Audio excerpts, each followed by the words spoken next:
All right, we are live. Welcome everyone to episode 6 of Wasted with Wize. This is a pretty big episode because when I checked this morning, I have 150 subscribers. It may not be a lot to everybody, but it is a lot to me. It was my birthday week. I just had I just celebrated my 48th birthday on August the 29th. And I wanted to bring some people into the podcast, especially one person who is the main inspiration as to why I even started this podcast to begin with. And his show was one of the main inspirations. And it's sad that, ironically enough, that we have to go in competition. But you know what? I believe competition is a good thing because, whenever you go to a city, all of the fast food are in the same fucking place. All of the car dealerships are in the same fucking place because that's what happens. Competition breeds more people coming and more people watching. And I think it's a good You're thing. against three sharks tonight, Wize. You're against three sharks. You've got Mr. Bullshito at your corner though, so that's all right. I'm going to try to protect Bushido as much as possible. It's Bullshito, bro. It's Bullshito. I don't think Bullshito needs that much help protecting himself. He's usually all right. All right. So let me introduce my panelists. Of the other panelists are going to be coming in. They're always fashionably late. Loke has the pre-show to this show. I like to say that's my pre-show, but of course his show is much bigger than mine. But anyhow, he'll be here in a few minutes. But anyhow, one of my regular panelists, this guy, what did I say about him last week that I wanted to say this week about him that I forgot? Oh yeah, this guy says that he pays for his blowjobs with his EBT card. Supernova, how are you doing? Oh shit, you were going to me with that? Fuck. Yeah. I was like, oh, who the fuck's he talking about? I didn't even think it'd be me. I'm all right, man. I'm good. That's good. Okay, one of my first guest members, and he can't be here for too long, but he is the main inspiration as to why I decided to do this show. He is the only man that I know who would tip a stripper using a CVS receipt. Mooch, how you doing? Buddy, great to be here. Like I said, I wish I had a little bit more time. We will make an effort to make a 2-hour show out of this, Wize. But, I got to say, first of all, happy birthday to you. It's your birthday week. I know you turned 21, I assume. Yeah, 21 and change, but who's counting the change, right? That's right. Drinks are on me tonight, and that's very unusual for a mooch. But no, outstanding. Listen, you said some very kind words behind the scenes. It's just the pleasure's on this side of the mic. So I just want to say thanks for having me on tonight. And I know that I'll only be here for about 25 minutes because shameless plug, Crossfire goes on soon, and I'm going to have some guests waiting in the lobby. But nonetheless, I'm very excited to get into a couple of the early topics with you tonight. He's great. Let me just say, get straight into Starfield, guys. For those watching this now or listening after the show, his Crossfire was one of the main shows that gave me the inspiration. About 3.5+ years ago, I was in the hospital, tied up to wires and everything, and you sort of take inventory of your life, and you're like, as a father and a husband, and as an adult, you wear multiple hats. And my whole thinking was, okay, yeah, these are all of the things that I'd like to do, that I do to sort of, be a good father, be a good husband, be a good provider, be a good any son, whatever. But what am I doing for myself? And to be honest with you, when I saw Mooch's show, I was like, yeah, that's the fucking show that I want to do. And this man inspired me to no end, and sort of, made me grab the bull by the horn and say, you know what, if you're going to do it, this is what you're going to do. And so, yeah, Mooch, thank you so very much for giving me the inspiration. And thanks for those kind words, man, honestly. But, it takes a lot to go out, get the microphone, get the setup, get people on the show. People don't realize how much work goes into a podcast. It's not just hit live, right, Willie? It's not. You don't just hit live and start talking. I mean, I have my 3 screens right now. I've got notes. I've got in depth. I have my topics, and I have ABC under each one of those to keep the guests and also keep the chat involved.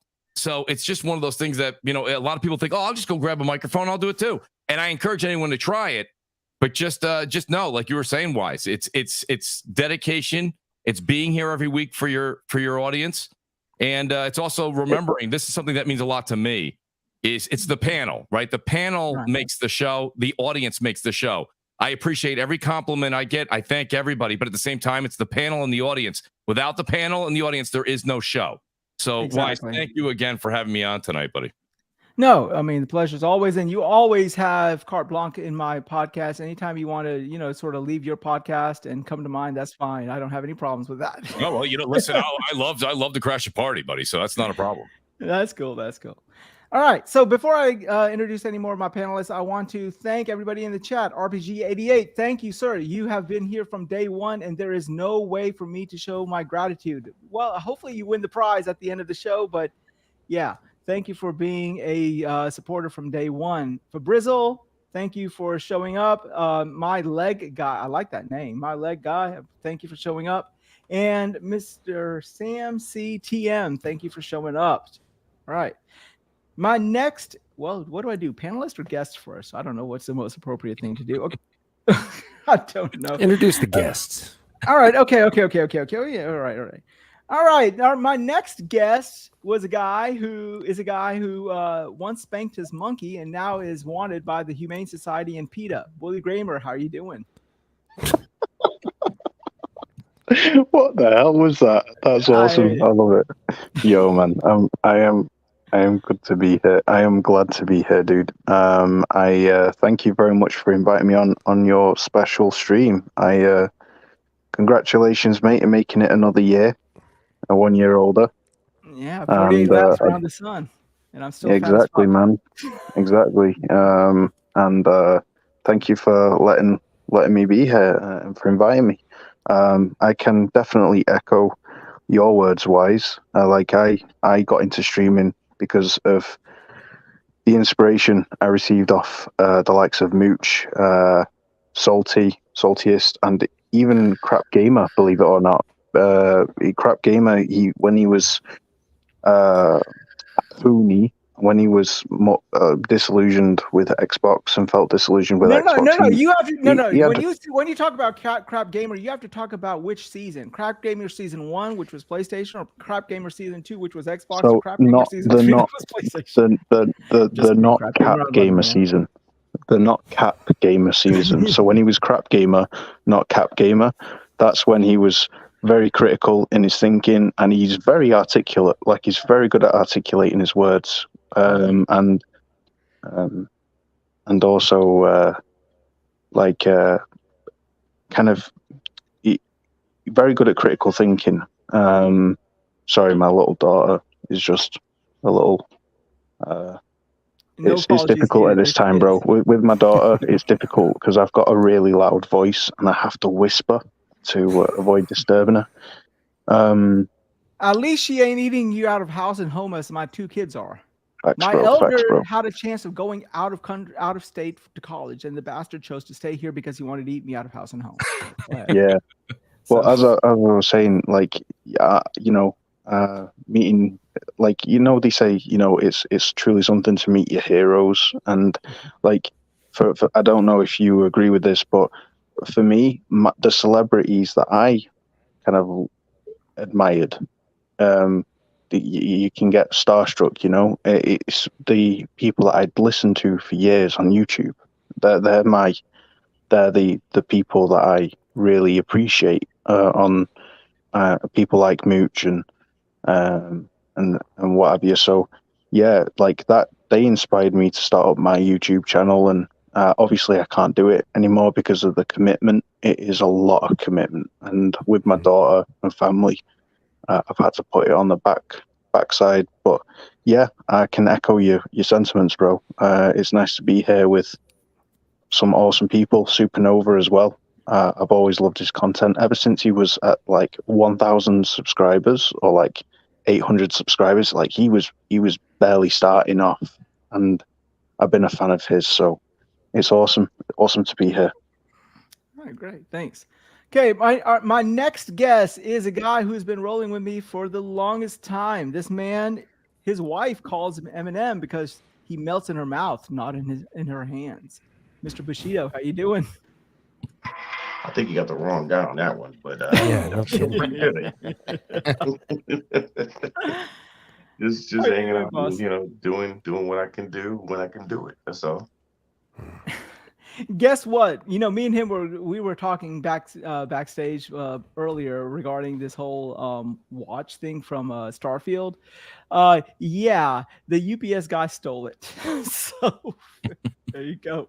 It showed that it Yeah, I was would have delivered, down on that one. I'm sorry. and it never delivered. Like I went outside and had to put a claim for the package, but oh well. Wait, so you didn't get your Starfield watch and you didn't get your Spider-Man controller? Yeah, there's some shit going on, man. That's some bullshit, dude. Yo, Okay. he's sliding on his stuff, And man. That He's got UPS an idea driver what you has get your now. goddamn number, bro. Yeah, you got somebody Yeah, he's like a camping shark. out He's got a watching taste you. for human blood now. Now he knows you're a gamer, so you done.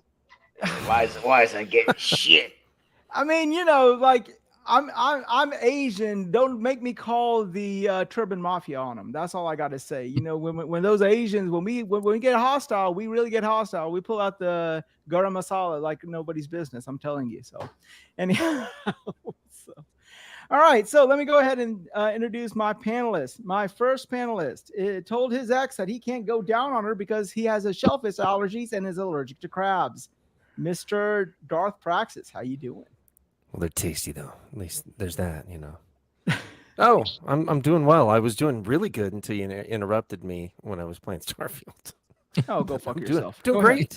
No. Okay. I'll do that later. But thank you. All right. Let's I only see believe next. you because you're on the on camera. If you weren't on camera, I wouldn't believe you. What are you drinking? Please tell me what Nothing. dinosaur piss you're drinking. Oh I'm no, not really? drinking You're not. anything. Oh, you're not Nothing. drinking any dinosaur piss No. today. I'll get some Oh. water when I, get tired. Need something to clear my throat. That's enough of that. Don't go there. So yeah. Our next panelist is a guy who, quite interestingly enough, is living proof that evolution can go backwards. Mr. Bushido, not Mr. Bushido. Triple combo, how you doing?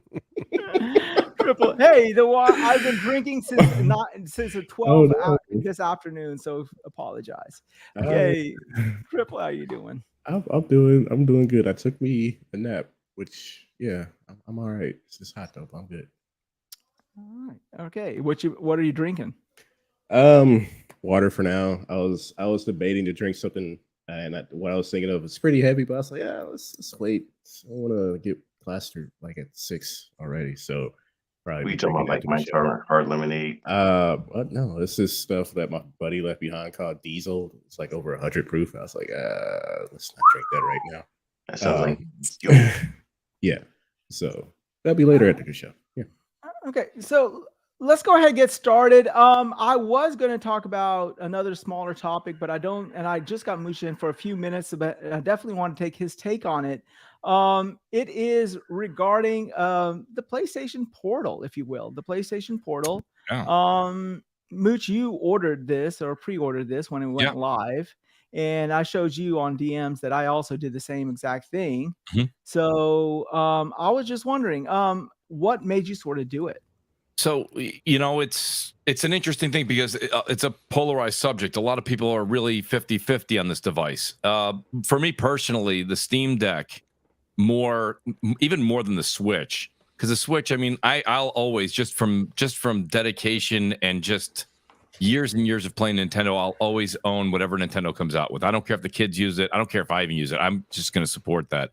It's such a marvelous device. But the Steam Deck has given me the ability, yes, on the road. Okay, a lot of people say I take these things on the road. But let's be honest. A lot of times when you see most people posting themselves using the Rogue Ally, or they're posting themselves with the Steam Deck, they're on their couch. They're in their backyard. They're on the deck, right? They're just chilling out. They're having a cigar. They're having a drink, enjoying games, not where we typically sit on the couch. Exactly. And there's also other things. Like I'll just give another example. Really started to enjoy, like we have football season coming up, and no one likes to talk about sports on a gaming podcast, but sports. But nonetheless, I think when it comes down to it, is that I really do want to enjoy gaming. Not necessarily the wholehearted 3, 4, 5 hours when we're dedicated, really invested. No, I'm not going to use a device like that. But there's times where you're trophy hunting, achievement hunting. Maybe you're just doing a couple of the side missions because you're a completionist, like I become. And I like to do some of those side missions. Those are things you can do just kind of hanging out on the couch while you have your TV. Either you're using it for sports or a family member's using it for their favorite show they're streaming or watching on cable TV. I just wanted to throw cable TV in there because nobody says it anymore. But I mean, let's also call it what it is. PlayStation is promising something. If they don't deliver, I will return it. They're promising with this new link technology that they have that it's lag free and it's going to be a real one-to-one adaptation. For that, I say I'm all game for that. I would like something because right now using remote play on my iPad, my phone, I've tried it. It's not great. It's not bad. It's just not great. But wait a minute. You say this link, right? But Yes. from what my understanding is, from what I've read, that link only has to do with the sound output. Am I correct or am I wrong on that? I was under the impression there's also something between the PS5 and that device that really give it, because one of the things that all the reviewers that have flown out, again, in a perfect circumstance, right? Mm-hmm. But they've been out there and they said that they've experienced no lag. And they've said how on iPads or mobile devices, they have had lag. And in this case with this device, they experienced zero lag. So if this is a one-to-one in my home, and I'm very fortunate, I have a Verizon Fios, I have good internet here. If that's the case and I can enjoy that, again, while I'm playing something, maybe indie games or whatever, on the couch and be able to, like I say, grab those trophies. For me, at $199, that's really not a bad entry price. And I'm not saying that for everybody listening to the show, but for me, that's not a bad entry price. I think that's reasonable. And then myself personally, I've been waiting since the Xbox 360 for another earbud that I could use where I could talk to friends where I don't want to. I'm wearing a headset all the time, all day, during podcasts, Twitch streaming. Now I can have these earbuds, which do utilize 100% the link technology. And that's a one-to-one.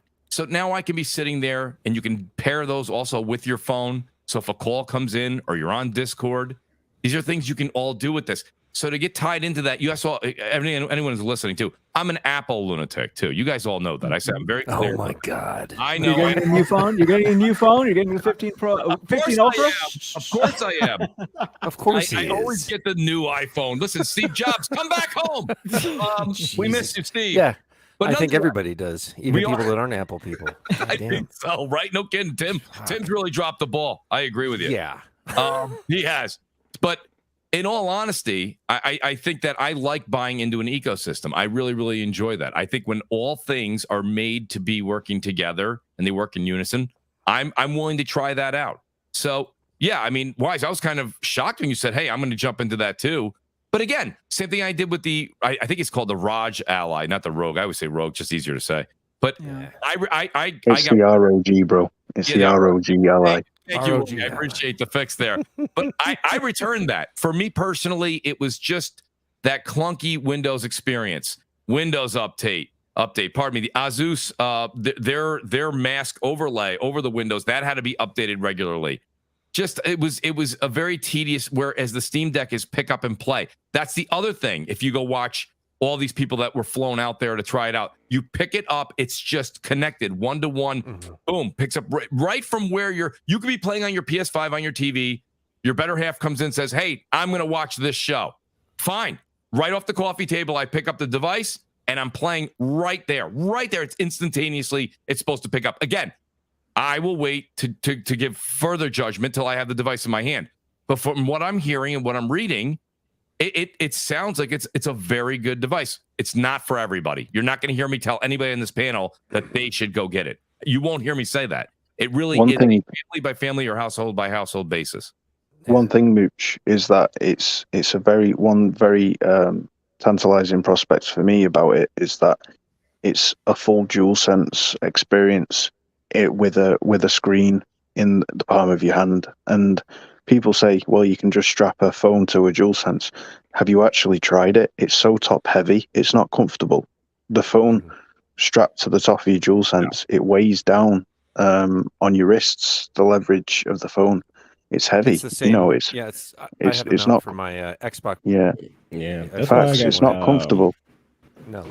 Well, not just that, but let's talk about even the phones we all have. I don't care if you have an iPhone 14 Max or you have the latest Samsung device. It doesn't really matter. Those phones are also not giving you that 8-inch screen. The other thing is when I'm playing Steam Deck or the ROG Ally, either one of those, after a while, you get a bit of cramping. It's uncomfortable. It's a cumbersome device. This is legitimately holding a DualSense. It's holding a controller on both ends. I see longer gameplay coming for me using this device. So I have a screen that's larger than a phone, and I actually have not grips that simulate a controller. I have a controller now. It's really, don't get me wrong, I will say this much. From the outside looking in, the design is questionable and it looks odd as hell. However, ergonomically, I think this thing is sound. Again, I will let you know November 15th, but it looks like I'll be playing this thing longer than I would be playing even the Steam Deck.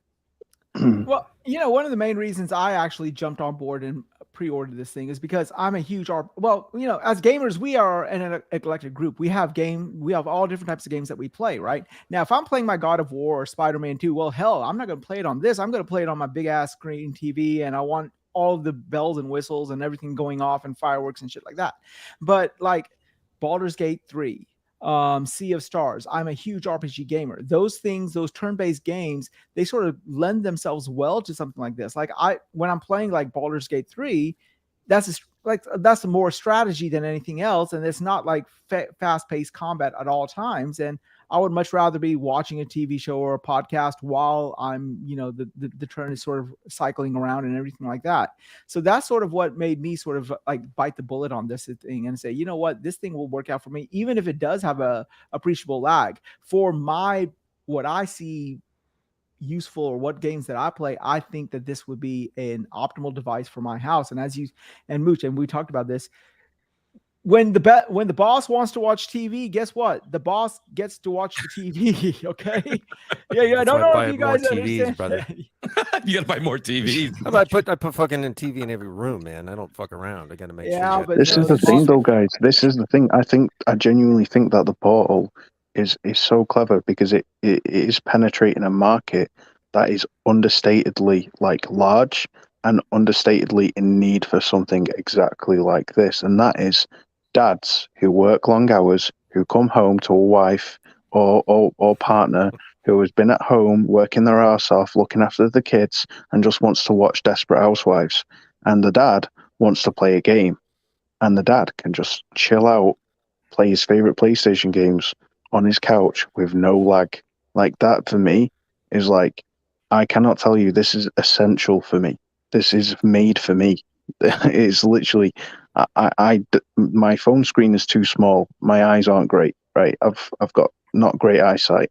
My phone screen is too small for me to play games like Diablo 4, or freaking Baldur's Gate 3. But on a Portal, like, wow, yeah, it's just gonna be so nice, man. Just to sit back and have the full DualSense haptics in like whilst you're there, looking at the screen in the palm of your hand. It's going to be a pretty surreal experience in that sense. But just to play, like, without worrying about like feeling like the wife isn't part of isn't included in chilling out and doing her own thing, because we only have one television. It's just like, for me, it is made for me. It's a device that I think a lot of people are suggesting things like Sony should have gone with a native device and they're just being lazy. But I don't think people have thought that argument through at all. Because first of all, if you're looking for a native device that can play PS5 games natively, well, you're asking for a weaker system for that. PS5 games then have to be tailored to run on. Basically a Series S problem. Like, it would impact all future PS5 exclusives going forward, and not be great. Willie, if I can interrupt, because I do have to make this comment and I do have to go. I see people are starting to line Sorry, up brother. on my Discord. No, Willie, outstanding point that you made there. The other thing I want to piggyback off Willie's point, Wize, that you have to understand when people are talking about this and you guys continue through, is if Sony did a dedicated native device, that thing would be minimal $400. Minimum $400. Just get a Steam Deck, right, Mooch? They're already selling a $500 console. They're pushing a $550 peripheral in PSVR 2. They have things out there now to ask for $400. Let me tell you something. The media they're an interesting bunch. because they'll go ahead and they'll run articles for weeks and weeks and weeks on how this is not a native device. Who would want this? But the minute they make a native device, they'd be like, oh my God, Sony's asking for every ounce of every dollar you have in your pocket. Now they want $400 or $500 for this mobile device. Have we not just bought a PSVR 2? That's what I'm saying. That's my whole point. So, I mean, really, exactly. They know this is not going to be a 1-to-1 adoption rate, right? For the 42 million people that have a PS5, they know that 42 million people are not going to buy this device. But at $200, let me tell you something. If you guys have a PS5 at home, even if you say on the show later on after I leave, I'm going to listen to the rest of the show after. Even if you guys say this isn't for me, just think about it. $199 price tag for somebody that has a PS5 and you have a kid in the house. That's actually a really nice little gift for underneath the tree for $200, right? $200 nowadays, right? I'm not saying that's little. Oh, it ain't bad. I mean, come on. If you take your family out to Five Guys, it's $70. Shit, don't talk. No, what minimum, freaking family? What are you talking about? Right, I was going to say $300 fucking dollars. You don't know. I got a 19-year-old 6'4" behemoth that I got to feed. So shit. I just got to say, $70. That's just his dinner, or that's just his snack. I love seeing 11-year-old Nintendo technology being utilized at a PS5. It's amazing. But, what? It's very impressive. But it is cool. I do have to bounce. Wise, I want to say thank you so much. I want to say happy birthday. I want to say outstanding panel. Guys, honestly, if you can recreate this panel and we can do this on any other night, I promise you, you'll have See, Mooch, I show up and Mooch leaves. See how that works? I want to talk to each and every one of you guys. I love the podcast. Wize, I don't care. Do a Wize games on Sunday night, and it's done. Saturday night, I don't care. I'll be there. It doesn't matter.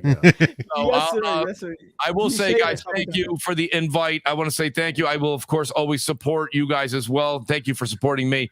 If you guys get a chance after this show, go ahead and check Crossfire out afterwards later on tonight. But I thank you again, Wize. Happy birthday. Hey, take care, Mooch. Guys, bye, brother. Thank you. See you, Mooch. Peace, guys. Thanks, Mooch, by the way. Peace, Paul. See you guys later. Later, man. Speaking of our next panelist, let me go ahead and introduce him. This guy just this week got a PhD in history because he lived through all of it. Cerebral, how you doing?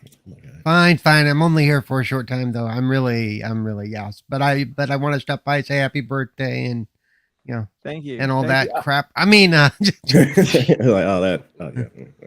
Man, dude, honest to God, I remember watching you for ages ago, and also you are an inspiration even for me when I was doing it. I'm like, you know what? It shows that it's like, okay, everyone is welcome, and everyone, despite their eclecticisms and differences and stuff, whatever they like, people get together and we can talk about games. And I want to thank you for inspiring me and giving me the kick in the ass. Oh, don't blame your shit on me. I am not taking fault for this. I want to give thanks to. Oh, I'm not taking. I'm trying to give thanks. What's going on here? By the way, I'm trying to be fucking serious here, and you guys want to take that shit away from me, man. Come on. By the way, to the person who said they only have one TV, what do you live in a third world country? What the hell? Yeah, dude? no kidding. You don't understand. You guys who don't have a better half, and I say that tongue in cheekly. You don't understand. Hey, listen, you Yanks. Listen, let me tell you, you Yanks don't know how good you got it. You have big houses and you complain. Like, it's crazy. Like the average. That's true. The average freaking a poor man's house in America is like a mansion in the UK. That's true. I've been to England a couple of times, and you're right. You guys Your have really houses are small so houses. small. Yeah, they really are. Seriously, We ain't got room for two TVs, mucker. We ain't got room for two TVs. It's like I go in a room and I go, "Is this a walk-in closet?" They go, "No, this is the master bedroom." I'm like, "Really?" I can't even fit my wheelchair in here. We got rooms just for the TV. Yeah, exactly. Yeah, we got a couple of rooms just for the TV. Yeah, just for TVs. You can't have brittle bone disease and flipping live in the UK, Sam. You'd be breaking every bone in your body just walking through the corridor. and the stairways are like the how steep they are. It's ridiculous. You're not going down the stairs. You're Look at- falling down they the got- stairs. It's just the way it is. It's just- 4 flats above each other, you know. You got the rope ladder to get up to the Jesus. third floor. It's ridiculous. Yeah. Rope ladder. You guys are living like the Man, fucking that's Lost funny. Boys. That Yo, doesn't look ADA compliant. I'm just saying. Yeah, No. no, but on a serious note, we got an The whole LG house is C1. childproof because it's not much of a house to begin with. What was that, Willie? Facts. Yeah, I'll be getting my garden soon. But yeah, Gardens it's, are bigger than houses over there, dude. What do I'm you mean? serious. it's flipping hard, bro. Shit. It's flipping. You The either how they dog, buy a garden, they go buy a pot. That's how they buy a garden. the dog hut is bigger than the No, houses. it's like, Yeah.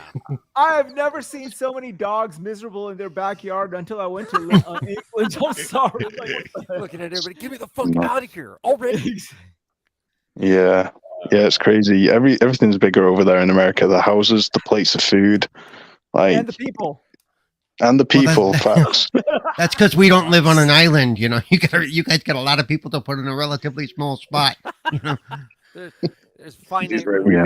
do eat a lot That of. you got, and that bigger you bastards eat baked beans for breakfast. So yeah, that also explains a lot of shit. you beans know? and toast, baby. Fuck that noise. Beans on toast is mate. Beans on toast is the dog's bollocks. It's flipping amazing. Oh, what the fuck? I know if So- I ate So beans and toast sausage, in the morning, biscuits, I and wouldn't eat gravy. shit. Yeah. I can't believe you call it biscuits and gravy, bro. It's just so Yeah. weird.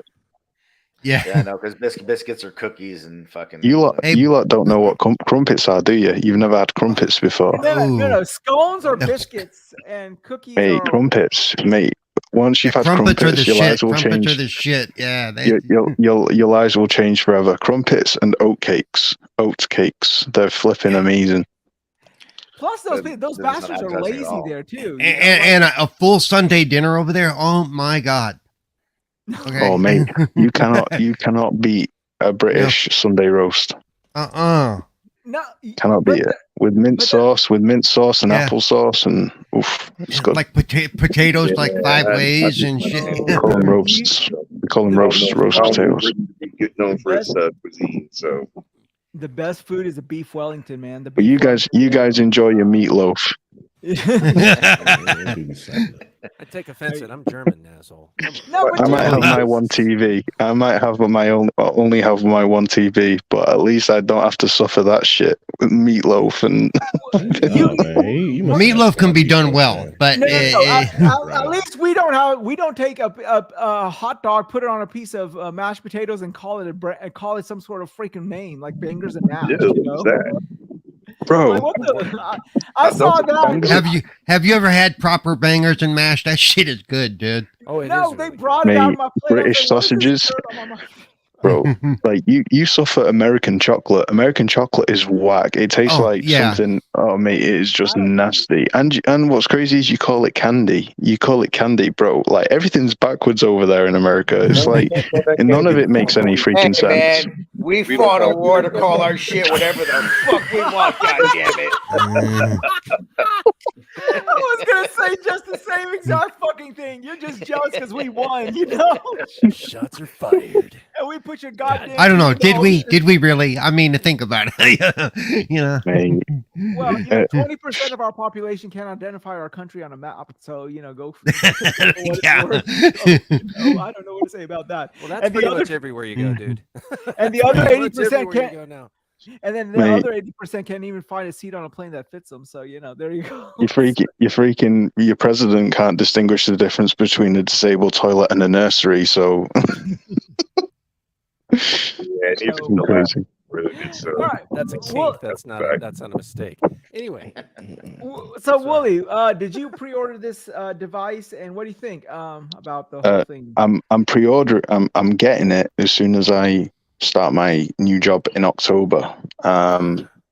It's going to be a game changer for me, if you pardon the pun, for the reasons I stated before. Because Make Like- sure you don't put down Wise's address. That she'll never get to you. the Yeah, only that's window of opportunity I have Yeah. to game is when either, like, for example, it's a strike day for me tomorrow, so I'm not at work tomorrow. So my wife has made plans to be out with the family, and I've got the house to myself for a good chunk of the day, and that is so rare. And I'm going to make the most of it for just chilling, having a game, enjoying myself. The only other time I have to play games is quite late at night, like now. So thanks, guys. Flipping it, wasting my opportunity. Wait, Yeah. you got to do like I do. I multitask. I play while I'm on the podcast. No. I can't do that. He'll send me a message an hour before. It's like, yeah, I'm not feeling too good. I'm not in a good space, dude. I'm not, and I'm just here because you asked me to. No, So- dude, I'm just joking. Yeah, no, So what you got on tap? What's up? What's in your wheelhouse right now for you to play next? Yeah. So like, for me, like the Portal is amazing because I put on my VR2 headset to play normal games. When I'm a bit TV'd out and the wife is watching something, I'm like, you don't mind if I put my headset on? And she's like, no. So I'm there with my headset looking like a goof while she's watching TV, and we're both cushy, but it's not like the ideal way to play like a normal game. That's not a VR game. So Portal would be perfect for me in that regard. And yeah, Willie, this message is for you from Nelson. You want to read it? we redid everything language, how we weighted and sized everything, changed the name of everything to give the finger to the royal family, made life complicated. I love it. Facts. And then Even we that started message- taking a bunch of mate, places in English. that and just freaking put the comment word was new in front of complicated. them. Yeah, no shit, it was. That freaking comment was complicated. So yeah, no kidding. Yeah, I did not know I was reading a second grader's paragraph or something. I was God just, damn it, I learned English well. What you talking about? Nelson, I love you, man. I'm just joking. Is that how Americans write? No, don't do no. Not all of us. Please, Some of us are please, actually pretty good at what we do. But yeah. We do not claim Nelson, okay? We do not fucking claim Nelson, okay? You want Nelson The back on that Europeans other can side have of the him. ocean? The Europeans can have him. I'm like, well, that's fine because we're not even part of Europe anymore. Yeah. But anyhow, so Funny. but one thing I do want to talk about this, and it came to light that Sony is not seeing this as a new platform, and that's a pretty important thing. It's not. It's a peripheral, bro. It's literally an accessory. And this is what I think people need to understand. So just bouncing off Mooch's point, who's bouncing off my point before. If Sony had made a native handheld, it would have absolutely saturated an already saturated market. Like, what do you want that for? To play PS4 games? Well, the vast majority of PS4 games run on a Steam Deck on Steam because the majority of them are either multiplats or they're PlayStation exclusives formerly that have now been ported over to PC. Uncharted, God of War, Horizon Zero Dawn, more are yet to come. Even freaking Ratchet and Clank kind of runs on the Steam Deck. Like, I mean, you are literally asking Sony to make a native handheld to run a handful of games that are not yet ported over to Steam that are Pretty much. high quality games, and it's just not feasible. Then you're thinking, well, what about emulating PS3 and PS2 and PS1? Oh, you mean like a Steam Deck? And emulating PS3 is a tall order. It's a tall call. You know, the most advanced emulator right now available has taken years of optimization and dedication and dedicated teams to run Killzone and MGS4 at a competent level, at a competent degree. And it's like, well, if you get that emulator running on Steam Deck, it can run just about barely, but you'd still need bloody powerful hardware to emulate PS3 games natively. And if you're doing that, then you're still going to ask for a massive price tag to basically do what you can already do on a Steam Deck, except for PS3 games. And it's just like, are we really knowing what we're asking for here? Like, they'd just be throwing money in the bin. They'd be throwing money in the bin, and it's just not feasible. It's like, it's not feasible at all. I'm really curious as to how they're going to package it, because I could see it being very confusing to people seeing it on the shelf, not knowing that it's a peripheral to the PlayStation 5, because it looks like its own thing. When you see tablets or anything of that type of design, you just assume, oh, it's this thing that plays its own game. PlayStation It's suck at really just marketing, bro. Like, marketed correctly on the box. Like I don't. Some technical words be aside from remote play, or just say PlayStation 5 required. There you go. But I don't know if that would be appealing on the box. But that would be the simplest way to fix any type of confusion. And as I said before, my biggest gripe with the platform is that it's remote play only and not streaming. Because I understand everyone has like their own situation. As you, William Mutrich, talk about your living situation is different, so there's an appeal to that. But I look from the perspective of like if you had it at least support PS Play or PlayStation Plus or now whatever they call it, you will be able to open up to people who are without the console to be able to utilize it as well.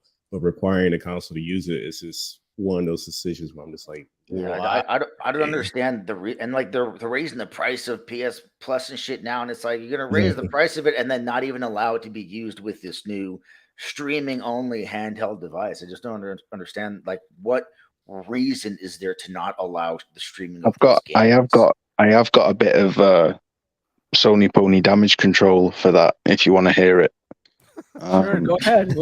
Hey, we're here. At least you're going in honest. At least you're going in honest. I'm okay with that.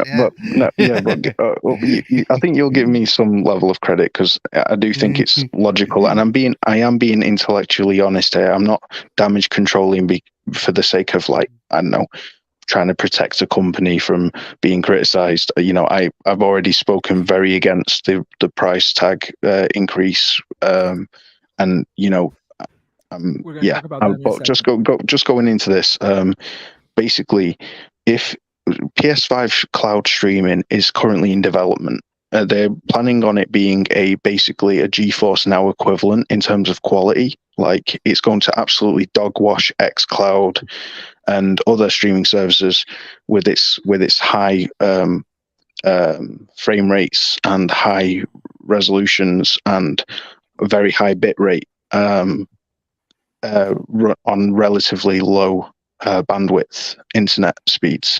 So it's really kind of exciting in that regard, but it's not released yet. Now, the question is, do I think they will unlock? Do I think they will? Sorry, I'm hearing my own voice then for a sec. Do I think they will unlock cloud streaming for the PS Portal once cloud is released? No, and not straight away. And the reason for that is because if they were, then people would get a $200 replacement alternative to a PS5. Now, Sony, they don't go the route of Xbox where they offer you so many options that cannibalize each other. Like, literally, they continue to screw themselves over with other alternatives to the products they release with the Xbox. And it kind of all becomes a very diluted liquid, like a diluted and saturated mess with Microsoft. They have everything contradicting each other. Game Pass cannibalizing sales, xCloud removing the need for a console and things like that. Whereas with PlayStation, they want you to buy a PS5 and that to be the focal point of all these peripherals around it that rely on it, because otherwise, people are going to buy a Portal and not a PS5. And it's just, and you can't remote play cloud stream at the same time. That makes no sense. Like, if you are to link up to your PS5 via remote play and then have your PS5 cloud stream an old game that isn't run natively, you're asking for 2 points of bandwidth there. You're asking for the PS5 to stream from cloud, and you're asking for the PS5 then to stream what it's streaming to your phone or to your tablet or your device, and it's just not going to work. So I think with all those points considered, I understand why they are refraining from opening up the portal to cloud streaming, at least for now, until PS5 sales have dwindled. Because it's sold peak. Well, let me inject here. Let me introduce my next panelists that came in. My next panelist thinks that sushi is a girl's name followed by her female pronoun. Loke, how you doing? I'm good, and sushi is food from the heavens. The most delicious stuff I've ever had. It really is. Stop slandering It's sushi. amazing. For the love of sushi, could you stop it? My wife's allergic. No more sushi for you. Yeah. I had to sacrifice that when I got with her. I was very God. upset. And, Wait. When's the last time you had sushi, Willie? 5 years ago, Christ. mate. my I God. love sushi. I love it. I love shellfish, but my wife would die if I ate shellfish. So Okay, fair trade, I would say. Fuck, what's going on? What? Stop it, man. Stop it. Yeah, so yeah. at least I've got a perfect alibi, eh? I'm sorry about, okay, go Yeah, ahead, sir. there's Go ahead, plenty of Bushido. sushi that isn't shellfish, though. I just want to say I'm alive. That's all. I just want to say I'm alive. Oh, you're alive. Bushido, And he before, mispronounces my name on purpose. What are you talking about? It's LLOCK. Lock. Oh no. like Loke, you know, like All Funky right. Cole Medina Loke, you know? Yeah, but he like, the- why Yeah, but would Loke- that loc is LOC. Yeah, see, he's spelling it wrong. See, it's LLOCK, so that's the lock. I need It's- $50 to make Maybe Tone Loke Hey, spelled it wow. wrong. Maybe Tone Loke, man, you know. He's from Texas, we can forgive him. He's from Texas, we can forgive him. He obviously spelled it right. So. Don't you slander the great state of Texas, all right? First of all, you're in Texas. If you were in Texas, I wouldn't hear those lions running in the background and those wild toucans and so forth. So you're definitely not in Texas unless You you know get what? Maybe he's at Wild, the Just wild for that. toucans. Just for that, Bushido. Thank you. You know, someone believes that I live in Africa. Someone. Hey, listen, I could be appreciate you, complete bro. Tekken 8, so we'll finish this in Tekken 8. So Okay, Awesome. let me also interject. Let me introduce my last panelist. This man's birth certificate was written as an apology letter. Jim, how you doing? Wow. Not my problem that they all decided to apologize to me for being actually born, but have I'm to doing fine. All right. And yes, you are right. It was written as an apology letter for me having to be brought into this fucked up world. Hey, this world is Metal Gear. I don't know what you're talking about. Fucked up, all right? It's a Metal Gear. Well, I mean, that would explain why people keep apologizing to me. So. I was gonna Fuck. say that. Fuck, dude. I was gonna say when this guy went for his circumcision, there was nothing to circumcise. But Oh. Wow. that was good. Because when I got popped out, Wize, it was already taken care of. You ate it. It's because he's trans. Actually, No, I know how to do shit myself. Thank you. So don't worry, Mama got it. Wait, what? it plays well together. You know, that's Yeah. Don't worry, I can keep rolling with you on this, Wize, so we're good. Bushido. Now, Wooly said what he said regarding the whole his defense, if you will, against the Bullshito, bro. Bullshito. Get it right. Bushido, do you have anything to I defend like yourself it. with? What do you say? What do you say? What I say about PlayStation? When the Yeah, the PlayStation Portal. What do you think of the device, and what do you think of Yeah, not having cloud streaming? I just was asking Willie. I think you couldn't hear me over himself, but I was wondering if you could talk about what the revolutionary thing that he's doing. That You'll have to forgive me, bro. Your voice is cutting off. It's like Are you out it's in echoing. My body. down there? Are you among the Can anybody stars? hear me? Yeah, I Yeah. can hear you. Yeah. Yeah. Can hear you. It seems to be like fluctuating. I think you're using the PlayStation Portal. Computer, bro. Wow. Oh, that's messed up. That was a good one, Marco. That's messed Mm.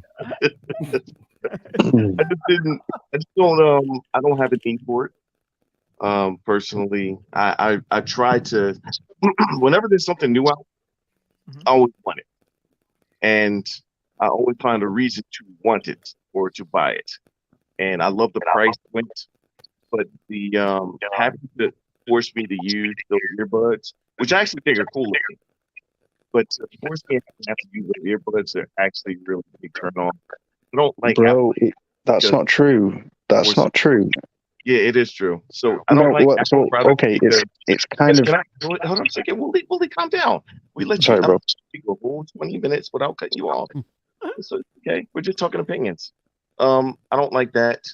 And I don't like I don't like that with Apple products. Also, I don't like having to buy iTunes and having to buy music through there, and I can't use any other form to put music on there. I don't like having to do that. But I do think the earbuds are cool. I just want to get a review first of how they sound, and that would help. You know, if they have a better sound or good sound. But I don't have a need for it. Like I've been trying to figure out a need for it. Willie's right. We Americans do have too many things. Like so, I have to play on another device while I'm upstairs with the wife. Like I could actually put a little TV in there if I had to, which I don't really want to, or I could use my phone, which I don't really want to either. But I do want the device. I just don't. If I think if PlayStation was my main console, then I would be on board. But since it's not my main console, it's not really. Well, let me ask: Does anyone know if you can stream Pornhub from the PS5 Don't do onto that. this device? Oh, here we go. That's jump through some major hoops, man. I'm trying to find I'm a gonna- scenario. That's a good answer question. I don't even think it has a kickstand on it. So If you can, I don't if you need a can kick send in it. messages, Question wise, I'm with you on that one, bro. if you can send messages to your friends on, Oh, great. Loke and Wise watching Pornhub together. There's a picture for you. do The browser on the PS5 is dog shit. Guys, Or Guys, or it's you the already most know that. profitable industry on the planet, but it's just me and Wise supporting it. Okay, fine. Whatever. if you can send messages to your friends via the portal, then yes, you can, because you can just send google.co.uk as a link and then click on that in the messages, and you're on the browser. Or But yeah. .com if you're on this side of the Yeah, I'm not world. encouraging that. I love the However, stream, yeah, just perfect. keep your anti-back wipes with you. Yeah, because if you go to What- google.co.uk to stream your Pornhub, you're going to see that British porn, which is not that good advice. Trust me. You guys done a lot of research there, Wise. Yeah. I've seen plenty Hey, of British Bullshito. porn. Are you Sorry- ready, sorry. Mele? It was What? Sorry to have interrupted you before, brother. I misread the it's room. okay, man. No, I wasn't upset. It's cool. Yeah, But, I was going to say, can I just one quick question Yeah. to ask you? Where do you see yourself using the portal? Do you see you using it at home, The around toilet. the home, using the Wi-Fi, or in my bed when the wife is asleep and turned the corner and she got a headache that night and around the home, right? Around the home. Experience there, Wise. All the That's time, so every Wise. night. too explicit right there. It sounds real every explicit. single night. So I was going to say, if you don't plan on using it on the move, like on a train or away from your PS5, Hey, you can use normal headphones may I and keep them interject with you Bluetooth guys? connected to your PS5. Right. Okay. And everything you play, you're listening to through your PS5, Hey, but you're playing through your portal. So you can still use wireless headphones with your PS5 in Bluetooth proximity to headphones. that's Yeah, you don't have no, to not on the topic. It's just, hey Jim, if you're gonna continue munching the chips, mute on the mic would be appreciated. Just for Yeah, everybody in you're our chewing my listeners. ear off, bro. Okay, You're chewing my ear off. this goes to the panel. Okay, this goes to the entire panel, and this is something that I was thinking quite long and hard about. From Long what? and hard, nice. Yeah, well, it's, what can I do? I took the Viagra and she had a headache that night, so I had to think, and I was hard while I was thinking. So anyhow, how much do y'all think that PlayStation is trying to become the Apple of gaming? Where as much as like Apple products, like which does, it is a closed system, and the good thing about the closed system is that everything sort of intercommunicates with each other, no questions asked. Now PlayStation is doing with PS5, and he's got the Portal, and you got PSVR 2, and they released this new codec, which is the PlayStation Link. How much do you think that they're trying to actually close off their system and become that type of ecosystem, if you will. And that's what it looks like. I think that's what they're doing, because that would imply that they're going to make it that you can't use any other Bluetooth headphones with, something like your PSVR 2 or your PS5 or your Portal, and I just don't see them doing that, or they haven't even they haven't made it seem like that they're going to do that. So I think Apple have. It's the fact that Sony existed before Apple. Sony are just doing what Sony has always done. They've always had a walled garden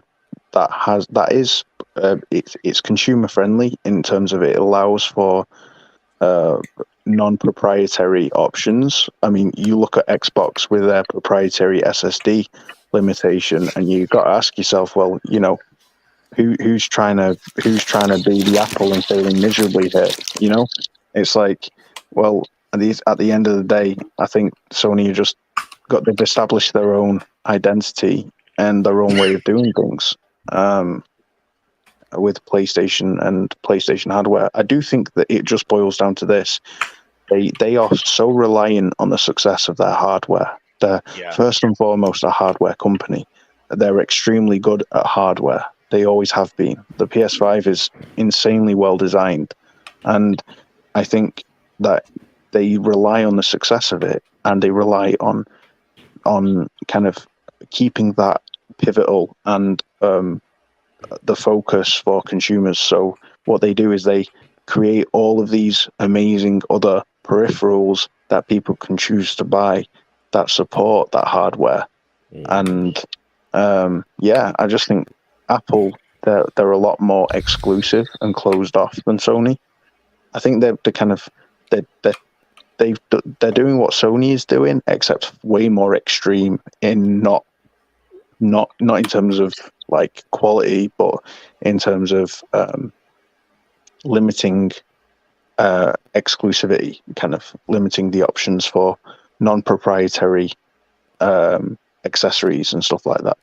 Yeah, I don't see them making anything proprietary. I think they're, they make so many different products and have been doing it for years. I just see them doing the thing they've kind of always done, which is like, hey, if you want to use other products, you can, but here's a product that we've made that's, specifically designed to work with that. You're going to get some small benefit of using our products, our PlayStation branded products with our PS5. You're going to get a small benefit versus using the other shit.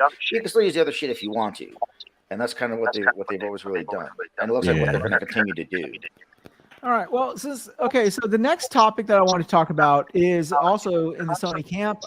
This week they announced their games for the PlayStation Plus for the upcoming month, and some stellar games. Saints Row. Wow. Oh, I'm so excited to play it. Yeah. Ooh. Black Desert Travelers Edition. Oh my god. Just left Xbox. And Generation Zero.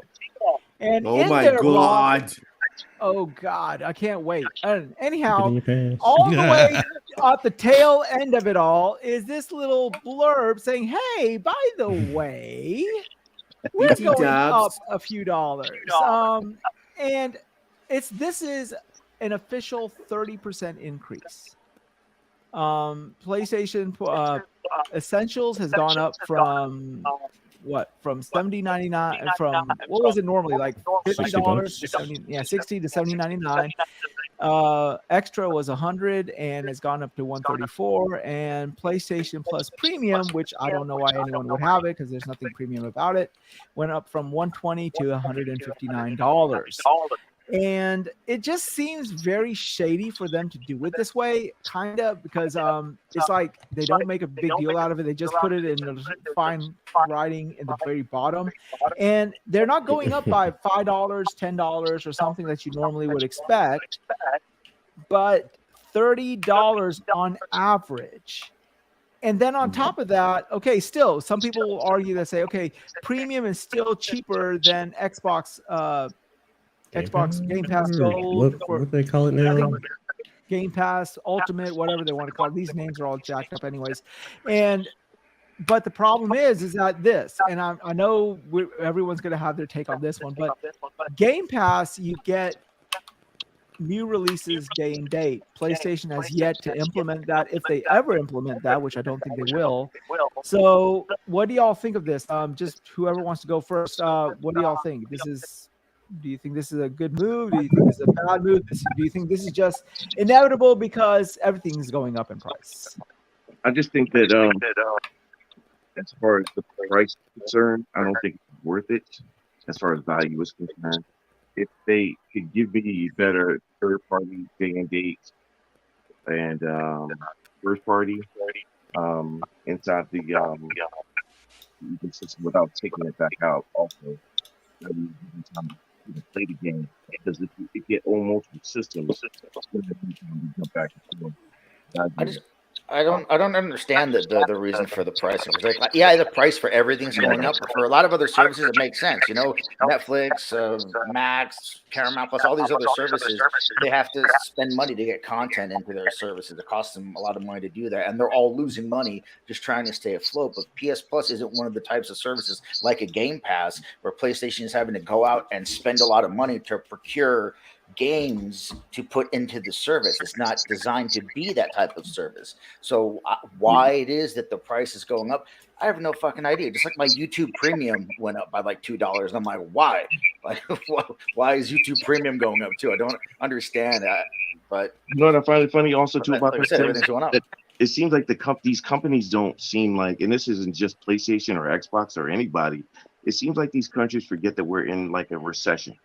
And I understand that they have to make quarterly earnings and so forth, but they pass it down to us to keep them afloat. And I don't think it's fair that it has to be like that. Listen, if it's a couple dollars, you know, if it was like $2 or $3, then I understand that. But to have such a price increase, I think is a little outlandish. Actually, like for the U.S., it was like 35%, and that's ridiculous. Right. I think it was absolutely $40 on the year. That's the global increase.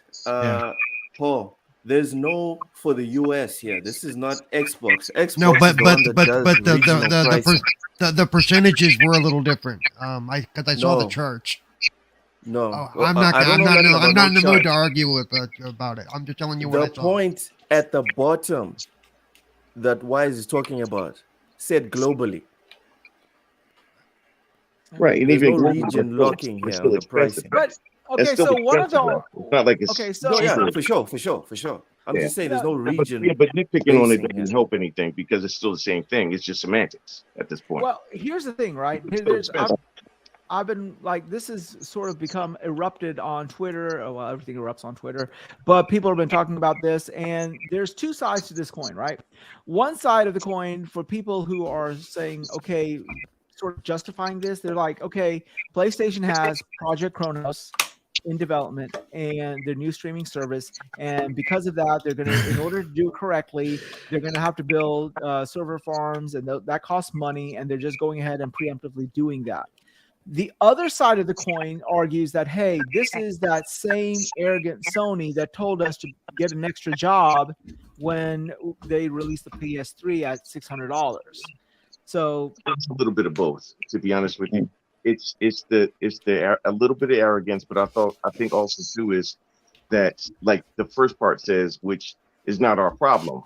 If you have R&D, we shouldn't have to fund R&D extra. We should, whatever we're doing to already pay, I shouldn't, and you shouldn't, or anyone else shouldn't have to fund that extra It's like a tax. Well, I mean, if you think about it, we always do. Everything that we give them dollar-wise funds R&D. The thing is that it makes more sense to say, here's this new thing that we came out with, and now we're going to raise your prices because of this new technology. Something that it's another thing to raise the prices, and then they haven't even said that the price increase is for that. They just raise the prices, and we're just assuming that it's for that. Like, so it's again, I don't. But even if they did say it, but even if they did say it though, that's not all the problem. Nobody's going to give a shit. But I think as consumers, that's where you have a budget, and your budget that you get from what we make, what we give you, as far as sales are concerned, sales for even the streaming services or whatever that we pay for. You have to figure out a way to budget that out. It's never been a situation where it's like, hey, we need an extra 30 million for this, so we're going to have to put it on them to fund this. And then what happens when we don't see any benefit from it, or you decide to scrap it? I just Yeah. don't like that idea. That's why you have a budget, and a budget is supposed to be expended between all of the projects and departments inside of your corporation. I also think the most egregious aspect of this is the lack of options that it's providing those with a lower budget. Like, there's got to be an essential tier has to be affordable. It's an essential tier, for those who want to play multiplayer games and not bother with all the extra games. Well, Sony, you're increasing these prices without informing us of the justifications for it. Yeah. Like Supernova said, whoever their PR is so bad, man. Their PR is just the worst. They do not.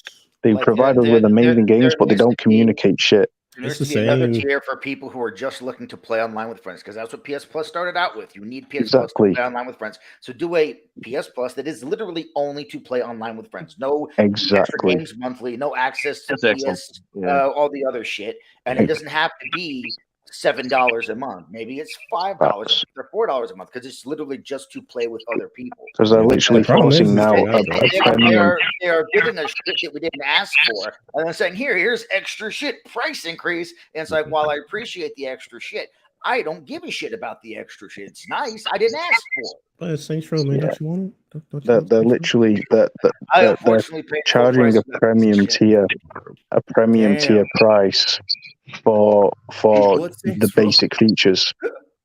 Yeah, I bought Saints Row full price. That's just Let me ask all of you guys who are actually more in. I don't want to say PlayStation centric, but like more have a PlayStation slant. Is there any reason is there anything in that tier that justifies the price of the PlayStation Plus premium? There never was. Oh wow, I get free game trials. Awesome. Like that was the only thing that was really different from the lower tier.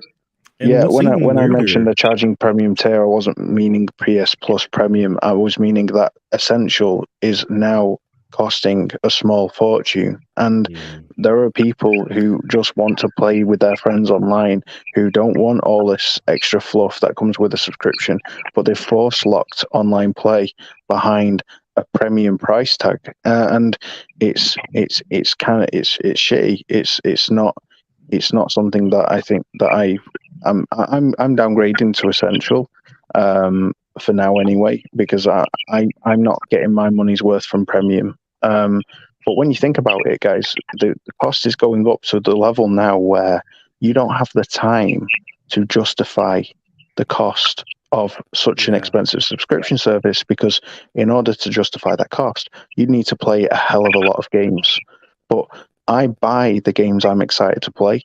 I'm buying Baldur's Gate 3. I'm buying Helldivers 2. I'm buying, Spider-Man 2. And when I'm buying all of these games, I'm not got the time to play all these freaking hundreds and hundreds and hundreds of games that I'm subscribed to and I'm paying for, but not playing. They're all being added to my backlog, and my backlog is forever growing. I might as well just buy those games on a sale, because most of them are double dips anyway. So it's like, what am I paying for? I'm just throwing money in the bin. I'd stick to Essential, stick to the lowest tier, get a few free games a month. I'll keep them forever, thank you very much. And I'll play online with my friends and play the games I want to play that I'm buying. But like extra and premium have just become worthless to me at this point, especially for that price, man. I just can't justify it. There's also so many services, and everyone has multiple services for everything. How many streaming services do you have just for streaming content, like to watch on your TV? And then how many gaming services? And the prices for everything is going up, and people can't afford to have everything at all these new goddamn prices. They're going to start canceling the shit that's less important to them, and that may very well be PS Plus for many people. Like I don't see how this price increase is anything positive for PlayStation. I see a lot of people either, like Wooly said, lowering their tier because they're not getting enough benefit from the higher tiers. Honestly, there really isn't enough benefit from the higher tiers, or outright canceling the service just because they have to put more time. They actually stream shows and shit with their family over here versus this thing that's just for them. Well, they're going to cancel the service that's just for them. because they have this other service that's for the family. Like, I don't know, man. The whole thing is it's two just things. a situation all around. Two things. First thing, Nelson says that he read an article saying that the developers are actually the reason behind this increase because some of them are demanding more money. Another thing that I mean, that's developers always want more money. How does that work? Where you control the platform they play on, but yet no, I don't buy that at all. No, so Yeah, you could take that and shoot that up to the moon, dude. That is BS. Because if you control, first of all, PlayStation runs the industry. Don't give me the whole like because the developers want this. They've been telling developers for years what they want and what they're going to take and how much they're going to take. So I'm not buying that. I'm not even buying that a little bit. And then my buddy forwarded me to an article that said that supposedly there's a large announcement coming from PlayStation surrounding streaming and stuff like that. And I'm like, that's all good and fine, but I don't know if that's the case. Like if you're going to increase the price for PS Plus, you make your announcement first. Then you do the price increases. Right. So and that way I can get on board. Right now, this announcement for me is just like the secret showcase. It's bullshit. It's fabricated bullshit. I don't want to hear about secret showcases or a magic announcement to try to justify the price increase. The price increase sucks. It is what it is. And the streaming will only be worth the money if, for example, you don't have a lot of SSD storage and can't be bothered downloading the games. It's still going to be niche for the price. Like what you'll still either be paying a small fortune to stream games on your PS Portal or whatever when you can just play them via remote play. It's like games you already own on your PlayStation. It's like if they're not careful, they're going to start cannibalizing their own new services and new models because they don't know what to do with them. And that's always been Xbox's issue. Like that, the reason why I don't subscribe to Game Pass Ultimate is the ethics aside and long-term impact on the industry aside, and customer behavior. I can't justify the price for the amount of games that I play within a month. And what games come to Game Pass, I have no choice over. So the games that I want, the Baldur's Gate 3, the Spider-Man 2, and Helldivers 2, and a few other games like Star Wars Jedi Survivor, and that Ubisoft game coming out, the Ubisoft Star Wars Outlaws. I can't decide what if those games come get day one to a subscription service. So I'm going to buy them. And what am I paying for my subscription service for? Like, this is why I don't subscribe to Game Pass Ultimate. And now PlayStation's services are becoming the exact same price as that. It's like, it's pointless to me. And they're going to run into this brick wall where they're like, but we're giving you more value proposition. I'm like, yeah, but I'm paying more money. And I'm not in a position where I'm willing to pay that amount of money, regardless of the value proposition, regardless of the 4K streaming quality and the cloud, the service that you've. I just want you to give me a tier that I can afford that allows me to play my games with my friends. And it's like that. It's as simple as that. Yeah, and that just takes me back to what we were speaking about earlier when it comes to remote playing, or not remote playing, but being able to play your games via cloud, whether it's on the PS Portal or on your cell phone device. Like, I understand you don't want to cannibalize the service, but at the same time, are you trying to grow your service or just put it out there just to say it's out there? And that's where the confusion comes in from me. Because if you're raising the price and you're like, hey, you can now stream it on your phone. Hey, when the portal comes out, you can stream it there. At least you're giving more people options on how to utilize the subscription service that you're offering them. On top of, nobody likes the price increase, but hey, now you're possibly getting more people to sign up for it. They don't care about the price increase. Like some people say, okay, it's going up, whatever. But that's not what they're doing. As a lot of people have said before, they're still expecting the PlayStation 1 back catalog to be improved when it comes to the game trials. Again, I understand why you wouldn't offer them for your brand new releases, but it's just like, are you trying to sell the service? Like, which one are you trying to sell me to sell to people? Because if you say, hey, now our day one release is not saying they're coming there day one, but hey, now we have trials way earlier than we do usually versus the game comes out then 6 months later, the trials are out. By the way, we're up in the subscription cost, but we're not increases reasons to buy. I know you guys are saying they're improving their backend system, but it's weird to increase it before you actually implement it. So it's just actions that they're taking where I'm just sitting here like I don't understand. And it's really just we're gonna increase the price because we know we can. We know people are gonna be subscribed to it. And yeah, we see people on Twitter dropping it, but if you're locking cloud saves behind it, if you're locking multiplayer behind it, they're not gonna lower. They're not gonna separate them because we can get more money out of people by keeping everything grouped together. As of late, their whole announcements for things have been kind of weird anyway. Like when they announced the portal and then the earbuds, it was just Project Q and then the fucking project name for the earbuds, even though we were going to get the legit name just a couple months later. And they didn't even at that time show the 3D Pulse Elites that were also coming out at the same goddamn time. So it's like, why are you only showing 2 or 3 products without their real names, only to then give us their real names a couple months later and then magically have this third product arrive that we knew were kind of being worked on in the background anyway. It's like the whole way that they've announced all of these new products makes no goddamn sense. And now it's so weird. But does anyone feel that this is like, I've never seen PlayStation do all of this. Like they got the console, then they released the PSVR 2, then they're releasing the Project Q or what do they call it, the Portal. Then you got 3 headsets. I mean, I have never seen in any generation new management. So much.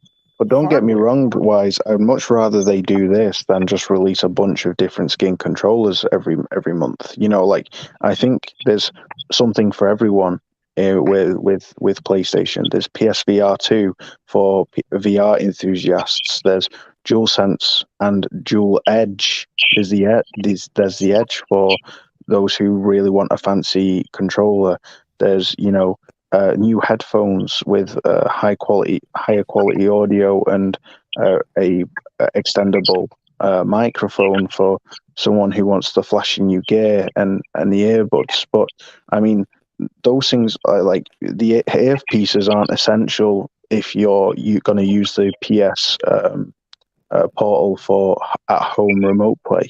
You can just keep your headphones connected to the PS5. But at the same time, like I think they are creating a wide range of premium products, which I guess you could liken it to Apple in that sense. But I mean, what they're creating as far as like premium is concerned, it's more about the price increase and also 2 types of things that like because remember I just said like I want those things. This is no Xbox thing or Nintendo thing. Like I actually want, like I think the headphones look really cool. I hope they're really good. I plan on buying them. Planar drivers, apparently, from what I've heard, they're planar drivers. Like they bought Audis, that high end. Yeah. I hope, but they had that. But they made the earbuds before then. But I hope that they're still good anyway. I think they partnered with them before purchasing them. Even before purchasing that, I didn't hear that, so I can't really go off of that. Sony had made some of the best over-ear headphones and earbuds on the market. They're expensive. Like, it was pretty much Sennheiser and then the Sonys. Yeah, those are expensive headphones, man. But anyhow, anyone else have anything to say about this? Paul, what do you? Anything? I said, the price increase, I don't get it.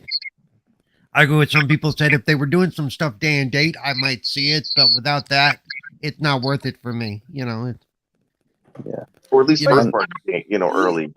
The sad thing is this. Okay, so not first party. Excuse me, third party. Sorry. Now, the sad thing is this. In a previous life, I was actually going to be an actuary, and an actuary does this profit and loss stuff for these companies. So some number cruncher must have somewhere said, okay, if we go up around 30%, even if we lose 10%, we're still financially in the lead.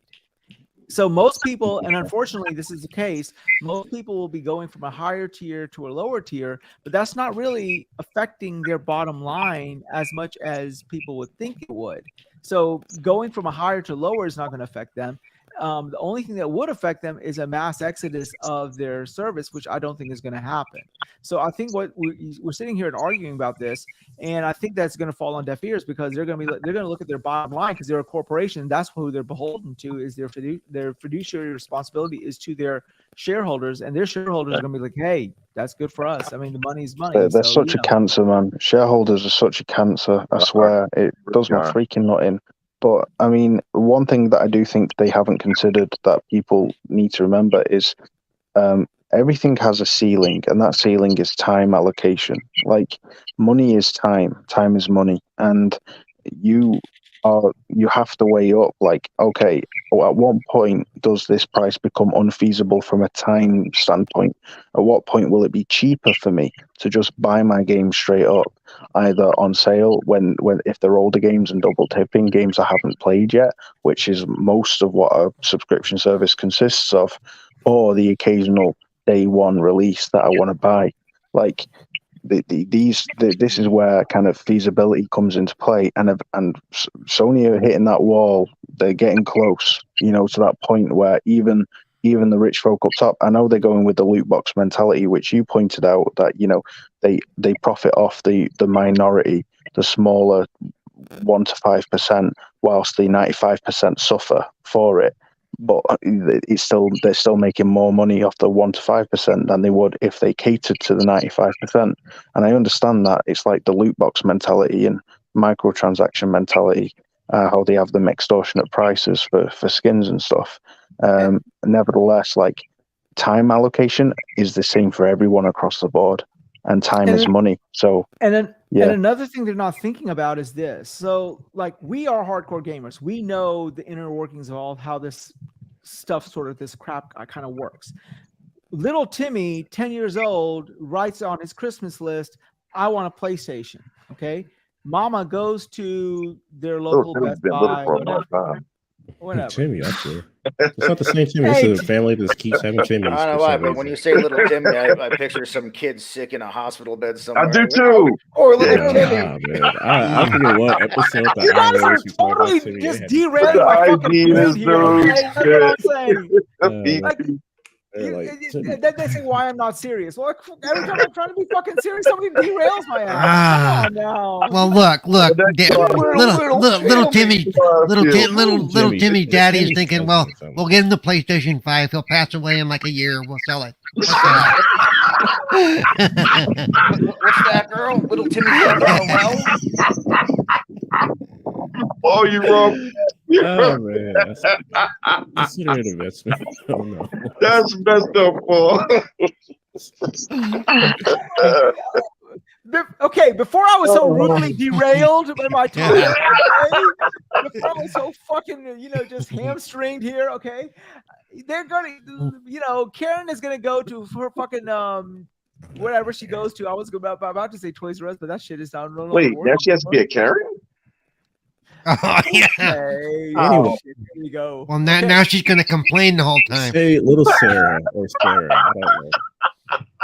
I'm sorry, you threw that one up. I'm sorry, man. I apologize. Yeah. The problem is there's your own fault. Okay, Sally, is that better, Sally? Nah, too close to Karen, but okay. All right, cool. She goes to GameStop or Little Johnny. Is that better than Little Timmy? Okay, Little Johnny. It's the little. You're picking it's the little that's added to it. A 1950s TV show. Yeah, here's Little Timmy. Here's Little Johnny. Here's Little Sally. And they're riding the school bus. Or a Little Chase. What happened with those guys? Oh my God! All right. Well, the thing that I'm not worried about, but I think what's going to happen is that they're going to go in looking for a PlayStation, then they're going to see a PlayStation Portal, PlayStation VR 2, PlayStation. What was that headset? What do they call it when they first came out? The Pulse. The Pulse. Then you got the Pulse. Yeah, then you got the 3D Pulse, then you got the 3D Pulse Elite, then you got the 3D earbuds, whatever they want to fucking call that, right? Explore. And like the mama's like, what the fuck is all this? Let me just get that $300 Series S for that kid. I don't think they'll do that, because as long as they don't try to sell it as like the cashiers, like you gotta make sure you gotta have the headset and the dual edge for your son to really appreciate. Like you see the console, you just like. Have you ever been to Best Buy? That's exactly what they try and I mean, this them existing. I don't think you'll scare people off. It's how they sell it, or person's gonna sell it. But I kind of understand what you're going for. Yeah, I mean, it's just I've never seen PlayStation like. I mean, I know Willie, what you were saying, that they're giving you a lot of options for all this, and I agree, and I'm grateful for that. I imbibe myself in all this stuff, but the problem is that I feel that this might come back and bite them in the ass later on, because there's just way too much stuff, Well, I think that specifically was why I was saying that they've not opted for a native handheld. Like, it's for that exact reason. Like, it's just gonna saturate a market. I think audio hardware is different. I think audio hardware, the market is almost impossible to saturate. I think people always want new earbuds or new headphones, and the market is so huge that it's very difficult to make too many headphones or too many earbuds. So I think Sony are safe in the audio department. The issue is peripherals for the PlayStation outside of the audio, i.e. PSVR, a handheld, stuff like that. And that's why I think they've specifically gone for the Portal, is because literally it would not ever make a return on investment if they went for a native handheld, especially with the ROG Ally, the Steam Deck, and the Nintendo Switch and Switch 2 to contend with. The Steam Deck 2 is going to come out at some point. Like, it's just not going to be feasible, bro. People also got to realize with previous generations, when they had handhelds, now you got to have teams dedicated to creating games for the hardware, unless it's exactly one-to-one or able to play the PS5. So if anyone are expecting a proper handheld for selling, like you guys, like you're saying, well, you got to look at the whole picture and not just what would be cool, like understand everything that would go into that. They tried the handheld market twice, and twice got spanked, and I don't think they're trying to dip their toes in that water again. And I know that we all want a Vita too. We all like, please Sony, make another Vita, and they're like, you assholes didn't fucking buy enough, so they're not going to make another. Nintendo showed that. Nintendo showed that is just not, unless you just got a whole lot of developers at your beck and call, that's just not a feasible thing, because that was the biggest problem with Nintendo. Because they had the DS or 3DS and they had their home console, their developments were split in half. And now with the Switch, all of the development houses are making the game for the same quote unquote device, and it makes sense. Make the Wii U. All right. Anyhow, let's move on to the next topic. But before we go on to the next topic, I do want to mention. I want to say rest in peace to my man Yoshi here. Nintendo released the Mario Wonder, Super Mario Wonder, and they outlined what you could do in the game. The game looks good. I mean, my wife is excited to play it. I'm actually excited to play it. People are actually who have played it. The completionist himself says that this is the true Super Mario 5 2D side scroller. So if you remember, Super Mario 3 was on the NES, Super Mario 4 was Super Mario World, and they said this is the true inheritor, if you will, of the Super Mario sequence. But they did this, and apparently Mario can turn into an elephant and still ride poor Yoshi, so I remember back in the day, I think everybody can turn into an elephant. Everyone can turn into an elephant, and they can all sit on Yoshi's back. It's Brothers Grimsby all over again. Bro, look at his eyes, bro. You can see the fear in that Yoshi's eyes. It's like, kill me now, kill me now. Anyone seen the film Grimsby, where they get sexually assaulted by an elephant, and they climb into the female elephant to hide from the male elephant, and it just goes even further south from there. What hub are you watching, my friend? No, bro, it's Sacha Cohen Baron. Sacha Cohen Baron. I know. He did a film called Grimsby. You gotta watch it. It's as British films go. It's flipping amazing. But there's a really, really bizarre, crazy scene involving an elephant. And yeah, put it this way, Sounds- Grimsby is poor Yoshi. Yeah, well, it's like this. Like people always say that Luigi gets shafted, but I think Yoshi is the stool pigeon of the whole sequence because first Mario used him as a launching platform and let him fall into the ravine to, sort of deal with his life as it may. And now Mario turns into an elephant and still wants to ride this poor guy's ass. So there you go. Yeah. Anyone have anything to say about the Super Mario Wonder? It looks good. It's a 2D platformer. It's a Mario 2D platformer. Yay. Not only that, it's a 2D platformer. It has an overworld like you were saying. It looks and feels like it is the Super Mario 5 because it has all that DNA. Yeah. I'm excited to play it. I know they do have an extensive amount of online play with this. Once you connect it to the internet, you will see ghost characters of other players playing the game, and they can actually help you. Like if you die, I'll be honest. That's all the shit about the game where I'm like, I don't give a fuck about any of that saving people and putting signs to help other people. Like, I don't know. I guess it's kind of cool, but it doesn't feel very Super Mario to me. But I'm looking at Elden Ring. Flipping Marisouls. It's Super Marisouls. Tongue, but well, you got to give them credit. At least they're trying to put something to sort of spice up the 2D platformer arena, So I've just never understood people's love for Mario. Really? I don't know. It's bro. Super Mario saved gaming. Well, so I know, but I mean, he saved it 20 years ago, 30 years ago, right?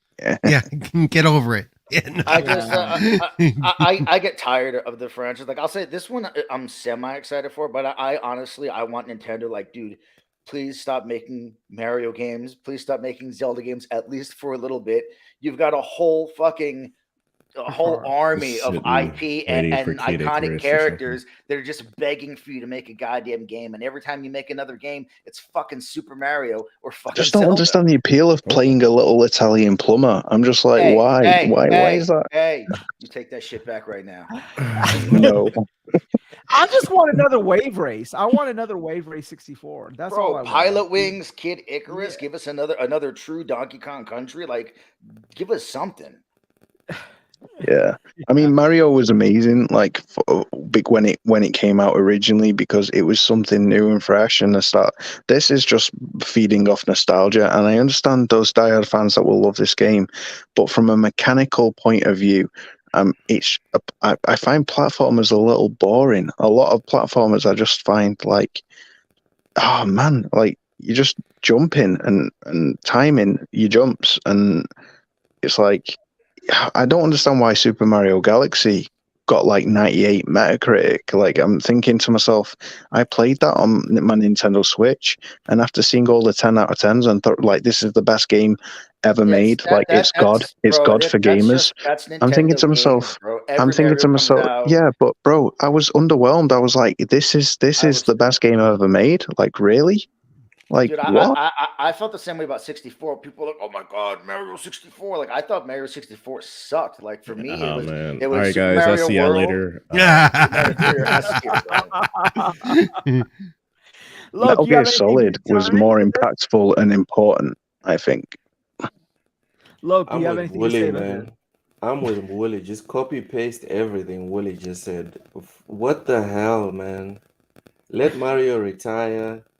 And you know what? Nintendo would go broke straight away. They rely on Mario. 2D games. Fuck just retiring Mario. Everything that's 2D. They're gonna sell 30 million copies, bro. They're listening to this, going, "No, we're gonna like make 30 million copies sold of Mario just because it's Mario." We're talking about the same company who can sell a fuck ton of a game called Animal Crossing. Have you ever seen that And fucking Pokemon. game? I don't understand the appeal to Animal Crossing fucking at all. Me neither. Couldn't pay me to play that shit. I hope none of your asses. Hey, are you can pay expecting any me. review copies I'll from play the shit Nintendo out of anytime soon. Jake Baldino loves Animal Crossing, and I'm like, what? Cozy Beluga loves. She has more than 1,000 hours in Animal I don't even know what the Crossing. fuck that is. Cozy Beluga. She's a streamer. She's on some of our shows. Real Oh, gamer okay. is good. Real gamer is good. Why does Mario have an elephant crack on his face? So sorry. Wow. Okay. But yeah, I mean, it's just one of those things. There's gonna be it's gonna sell. You know, it's Nintendo, it's Mario, and but why And did it's why gonna did get they it's have gonna get it's gonna get perfect scores up the ass, no matter how good it is. That's just But- Nintendo first. Are party we games. actually live streaming this, by the way? Because we're going to get death threats after this episode. yeah, those Fuck ninja those little pepperonis. weebs. They can come get that smoke. You know, Willie I Gamer looked at is I a looked at fake Nintendo. gamer. He criticized Mario. Do you remember like in Lord of the Rings they showed Sauron and they had those the ring wraiths galloping out of Mordor, you know? I feel the same Amazing way. scene. I think the same thing. We just spoke this thing and Nintendo's headquarters released their ring wraiths and I think we're not going to be alive to see the next show.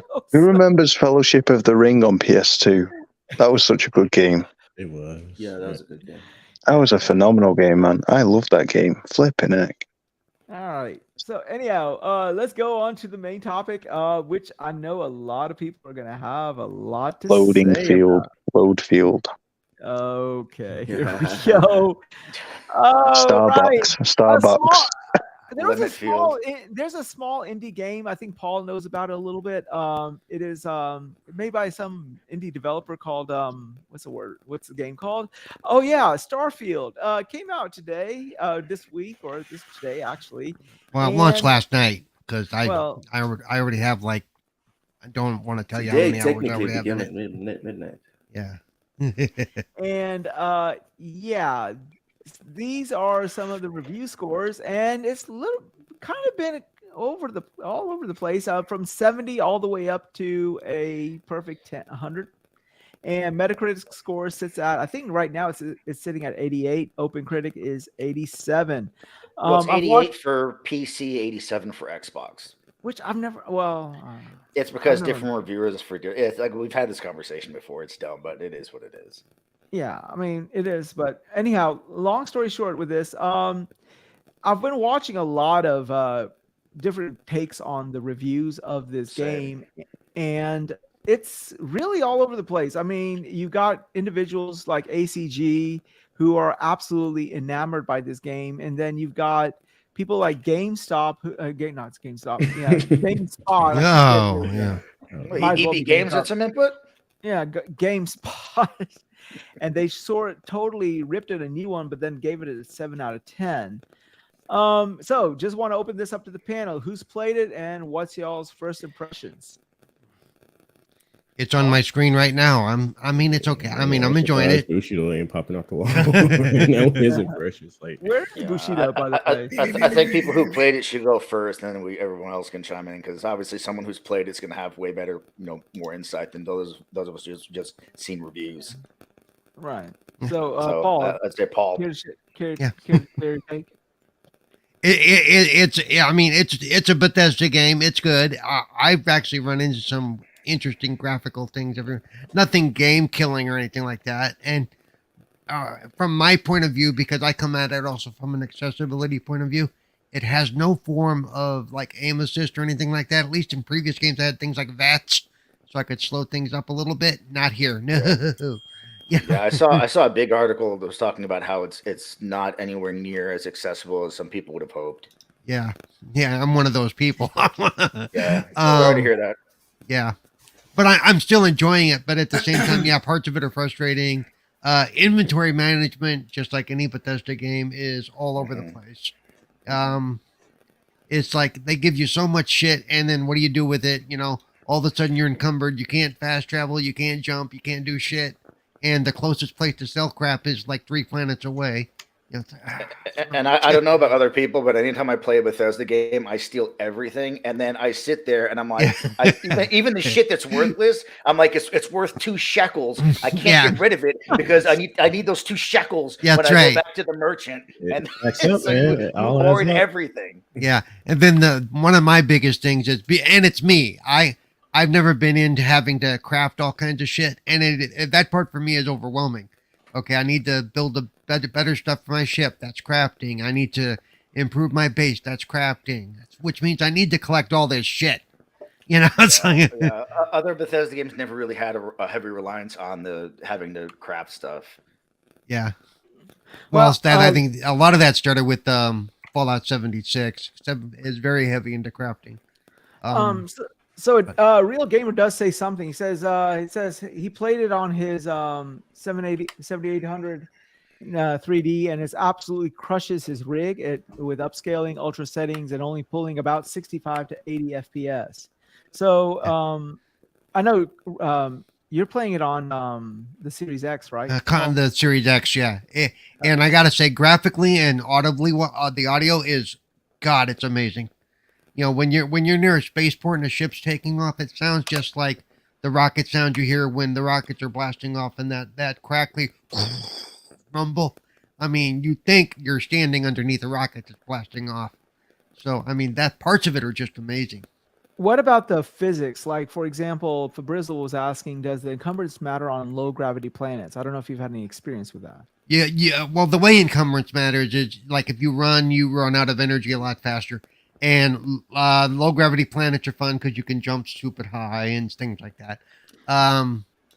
But so it does still affect you in the sense of you're still carrying, you know, even on a low gravity planet, you're carrying a shit ton of, you know, extra weight. So, you know, it just affects you if you try to move fast or things like that. At least it's going to let you move. You're saying it still lets you run a little bit. It just, you run out of energy faster. Right. Correct. Well, yeah, at least it gives you that, because prior games it was like when you were over encumbered. Oh yeah, yeah, you were slogging along. Oh my God, this is going to take 20 minutes just to get 100 feet. Just for the extra $5 I'm going to get from this book I stole. Yeah. Okay, so let me ask you this, Paul. And is it everything that they have been hyping it up to be, and is it everything Xbox needs it to be? Well, let's see, I'll tell you exactly how far I am. I'm only 18 hours into it. Wow. Most of which I streamed. You just made it out of the tutorial then. Pretty much. Yeah, I mean, still, yeah, there's already, you know, you're just walking down the street and you pick up 3 missions because you overheard somebody talking shit. Like, okay. You know? And, so, I mean, but yeah, it's a very deep thing. The story is interesting as far as I've gotten. It really, you know, it doesn't have, I can't seem to on the console, unless I'm totally missing it. I don't think I am. I can't adjust the brightness or the gamma. So sometimes it's like, yeah, there's an enemy over there. He's wearing all black and he's in the dark. Shoot him. What the hell? You know? You know, and because of the way the combat works and the way my hands don't work, you know, even if the reticle says that I'm aiming at him, I'll fire and nothing happens. I'm like, okay, so I'm going off one side or the other. So that's where a little bit of target lock would be nice. Yeah. You know? I'm also assuming that earlier weapons have way less accuracy and larger spread boxes for the ammo and stuff, so that's not going to help you either. And you're dealing again with the Bethesda, the specialty systems where, you know, are you good with a pistol? Are you good with a rifle? Are you good with a shotgun? Right, depending on the backgrounds and shit. Right. Where's the VAT system when you need it? Yeah, I hated the VAT system, me personally. Like when they made it less reliant in Fallout 4, I was like, thank you, because I didn't like it in all the other Fallouts. Well, see, I loved it because I could take out their legs and shit. I like being able to take out their legs and shit. What can I say? You know. You know, after watching all these different reviewers and talking about the game, the general consensus is these points. Number one, the first 12 hours is a slog, and 12 to 15 hours is a slog. But once That's you sort of true. this is what the general consensus is. Let you elaborate. 15 hours is a slog.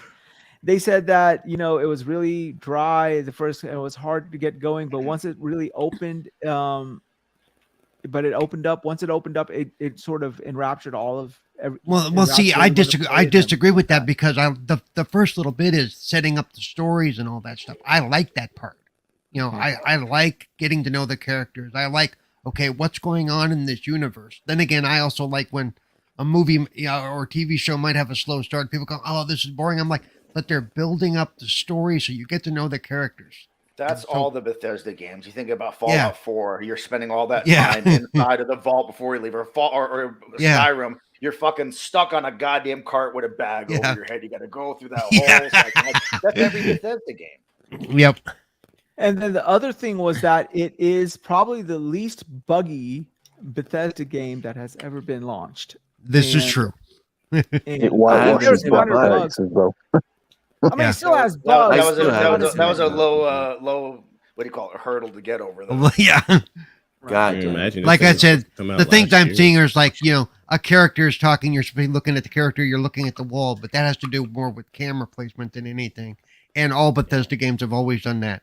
The plant I've is seen- talking I've- to me. Oh wait, no, that's not the plant. That's the I've guy seen some behind of the the plant. classic, like where like the faces aren't there, so all you see are the eyeballs and the mouths. Oh, I haven't I've seen any some of clips that. I haven't shit. seen any I've of that. seen, I've seen Fucking someone who their characters in their ship were just Yeah. kind of sliding, like they were melting into the bottom of the ship, and then they couldn't talk to him anymore, so it broke a Yeah. quest. Like that quest line was Ouch. fucked.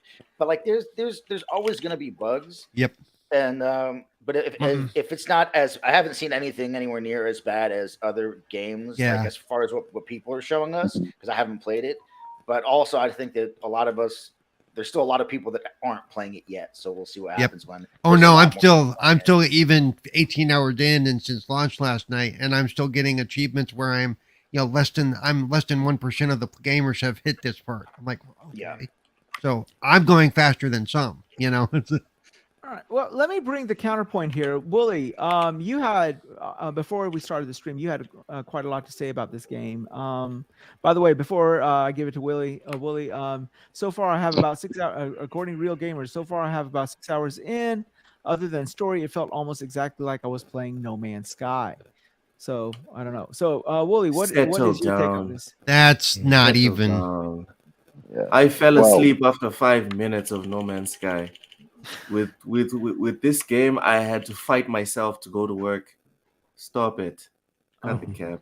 It's not No Right. Man's Sky. Okay, I think Wise Forza Horizon and freaking Gran Turismo can be compared now. They're the same thing. Come on, just because they Well, both have cars. what is this I'm hearing? What is this I'm hearing? For real. Yeah. What you're saying? So, just to make sure people didn't think I said that about No Man's Sky and Starfield. no, he did Like, not say that. That was Real Gamer. But Wooly, you were saying No, the way you said it sounded like you were saying he said it. I'm like, really? This is about to get I really apologize interesting. if that was It sounded like you said Willie said that. yeah, no one said that. No, no. Wise tried to sneak that onto me. It was his words, not mine. Bro. It didn't No, work, but- damn it. You caught me on it. Shit. All right. A But freaking you bit. had Damn some right I voice. did, you sneaky bastard. Right, so I will preface this with just a few things, right? Now, I want you all to pull up a seat for me, and you all sit and bow down, because I have been spot on time and time and time again before anyone else said it on Twitter or anywhere else. Even the big journos, even the big Twitter folk, no one said this shit before me. June 2022, right? June 2022. I said on the 14th at 9 a.m., I said, Shit, this man it's has safe a to memory like a assume steel trap, dude. it's safe to assume that leaving planets is a very hands-off loading screen approach in Starfield. And I said it because I noticed something. In the gameplay trailer reveal, it showed the ship taking off of loads of different planets, and it was the exact same camera angle, the exact same cutscene playing out across 5 or 6 different planets. And I just thought, yeah, this is a cutscene. This is how it's going to be. And I also said, That's great to take. in June, the 20th of June 2023, before anyone else said it, I said, I think we're all getting bamboozled into thinking planets are fully explorable. And it was based on what Todd Howard said, where he said, we love exploration.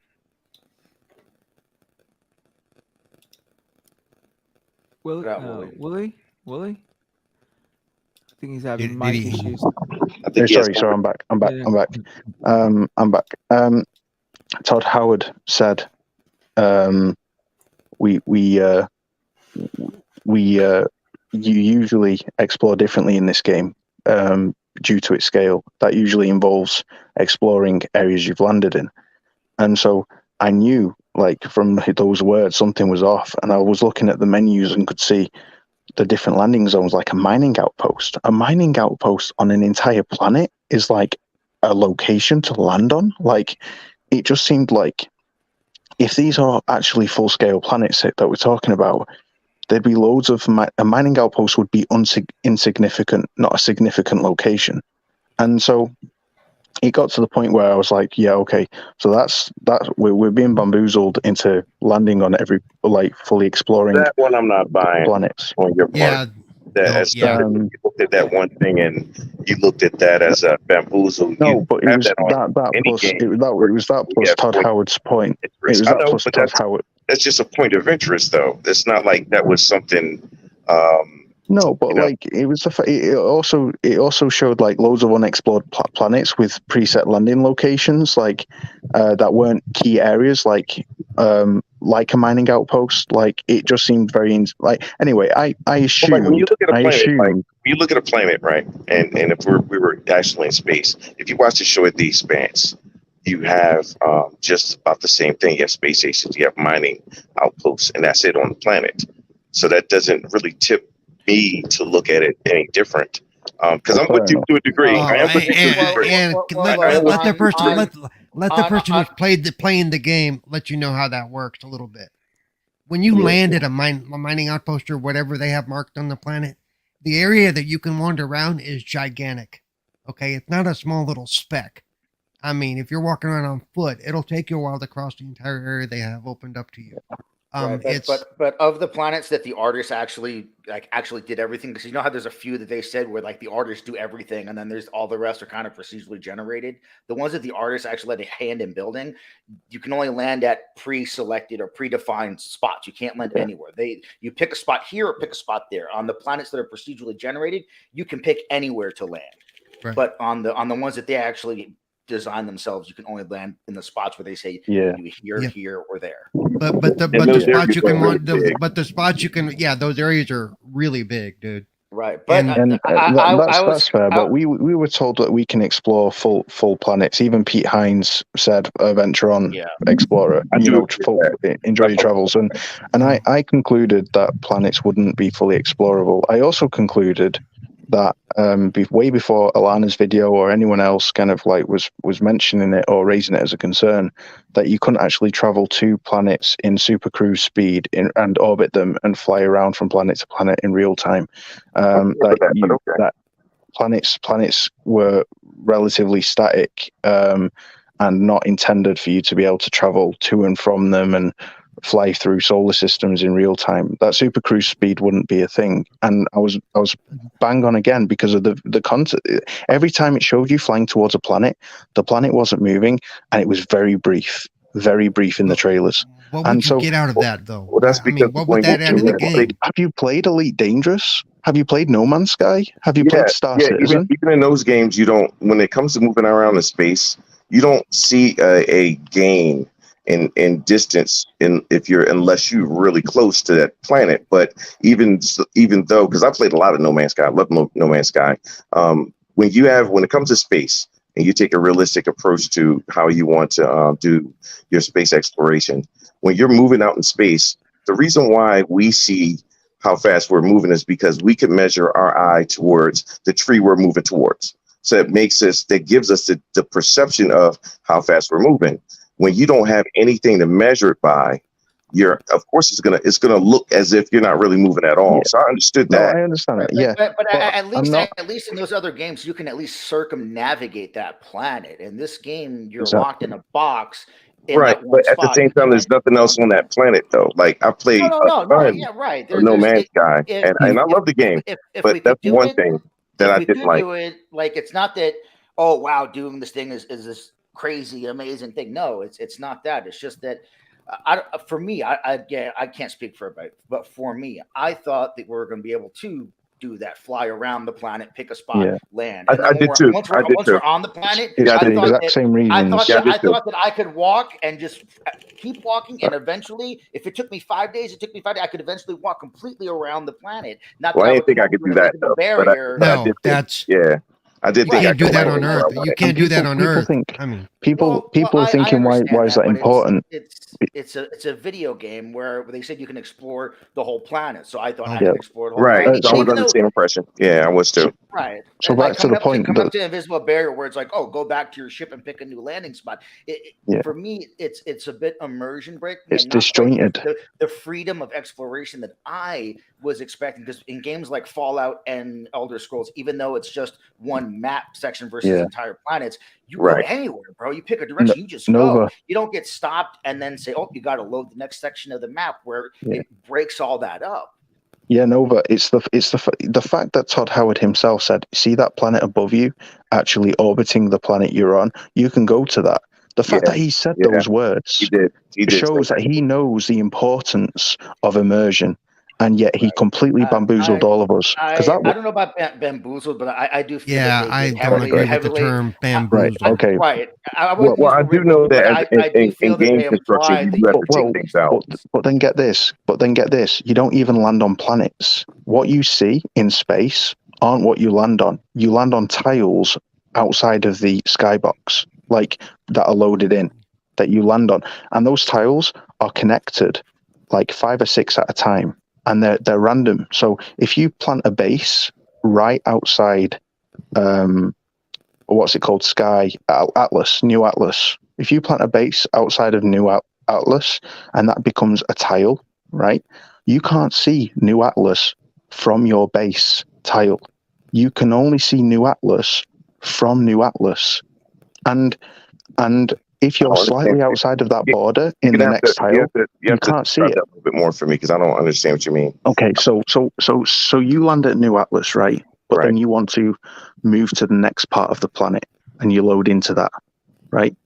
You can't see New Atlas anymore because it's not seen.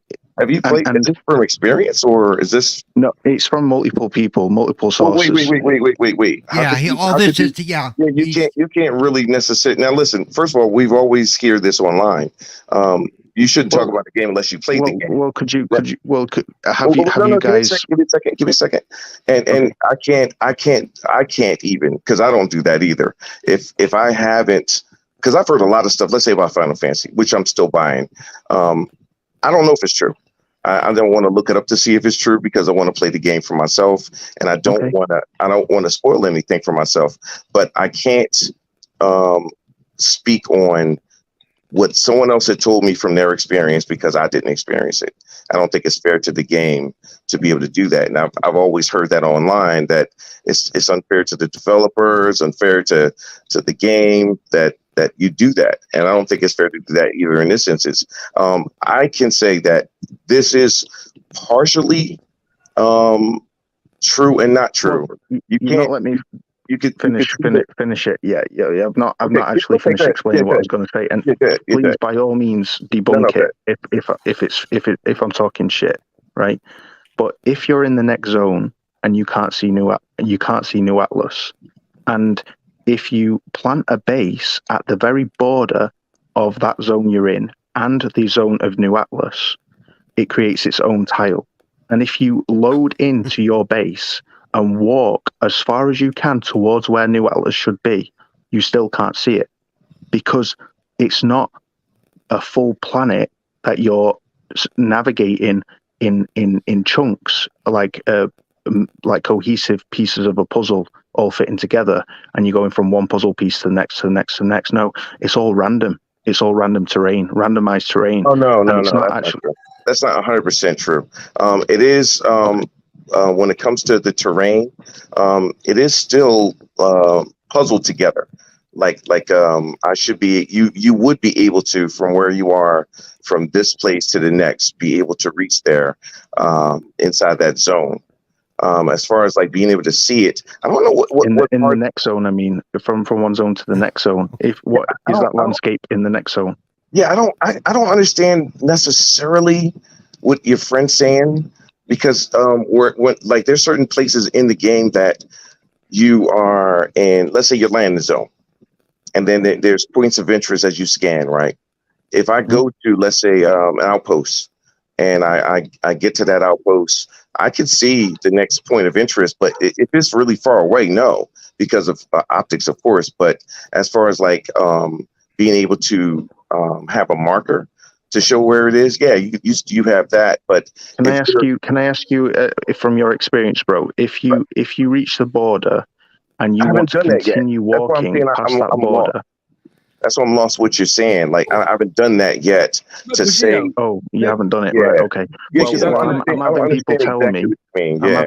I'm having lots of people confirm. It sounds like what Lee's saying is that if you were to plant your base in a tile that's right adjacent to New Atlantis, when you're in that tile with your base and looking in the direction that New Atlantis should be, you can't actually physically see New Atlantis from that adjacent tile, is what it sounds like. Because it's not connected. Yeah, I haven't done that yet, so I couldn't speak. So what I'm saying is I'm having people say and they've not disproved it, and I'm having a lot of people, like leakers as well, said it, and other people have been saying it, that the tiles are not connected in a cohesive way, where if you reach a border and you want to just continue your voyage past that border and you have to load and you guesstimate a location right next to where you are, but just adjacent to where you are to continue your journey, you load in, you land there.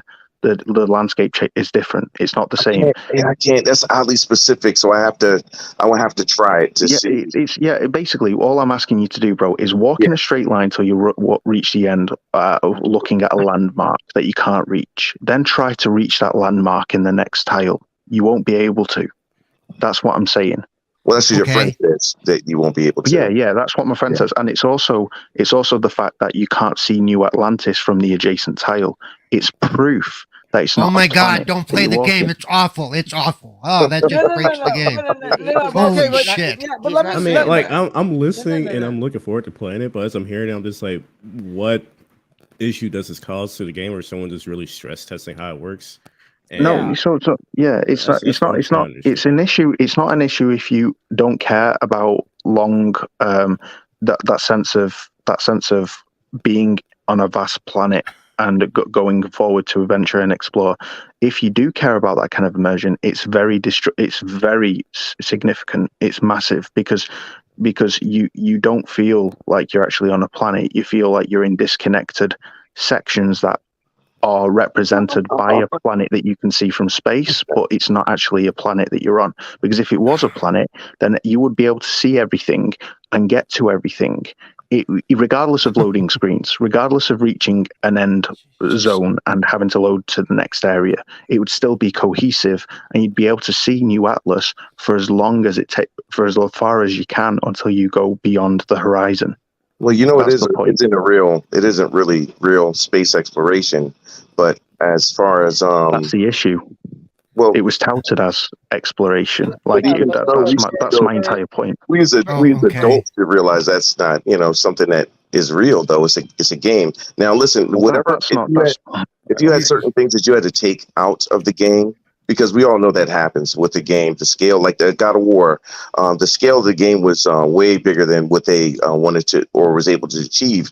So they had to take some things out. So with any other game, the same thing. God of War is a semi-linear action game, bro. It's not an open space exploration sandbox RPG that was claimed to give you immense immersion and next generation space exploration. Yeah, you're being nitpicky and negative for purpose of being nitpicky and negative. Yeah, I think you have to play it and then you tell me what you think after you play it. You say that, but when he goes into play it, he's going to go in with these preconceived. I don't like it. He's already decided that. I'm just saying Starfield has failed to meet the expectations I had of what I was going to experience based on everybody else's experience. I recognize that what was promised is not the products we've been given. And it takes just a level of... I can agree to a degree with that, because even I thought, there's some of it for me. Some of it for me is because of what I perceived and not what I heard. But there are things that were said that I perceived from what was said. Right. So I would have to go back because believe me, when I looked at some reviews and when I found out you couldn't do this and it's more story driven, I was surprised because that's not what I thought. And after that, like most reviewers had said that when they went in, they had an idea of what they thought the game was going to be, but once they got past that, they enjoyed this, that, and that's a different story. You know, whether or not you would enjoy the game, but there are some notions that I did have going in until I saw reviews that the game is not like this and it's not like that. So I can say that some of it is on me, but I do think some of it is on delivery of message also.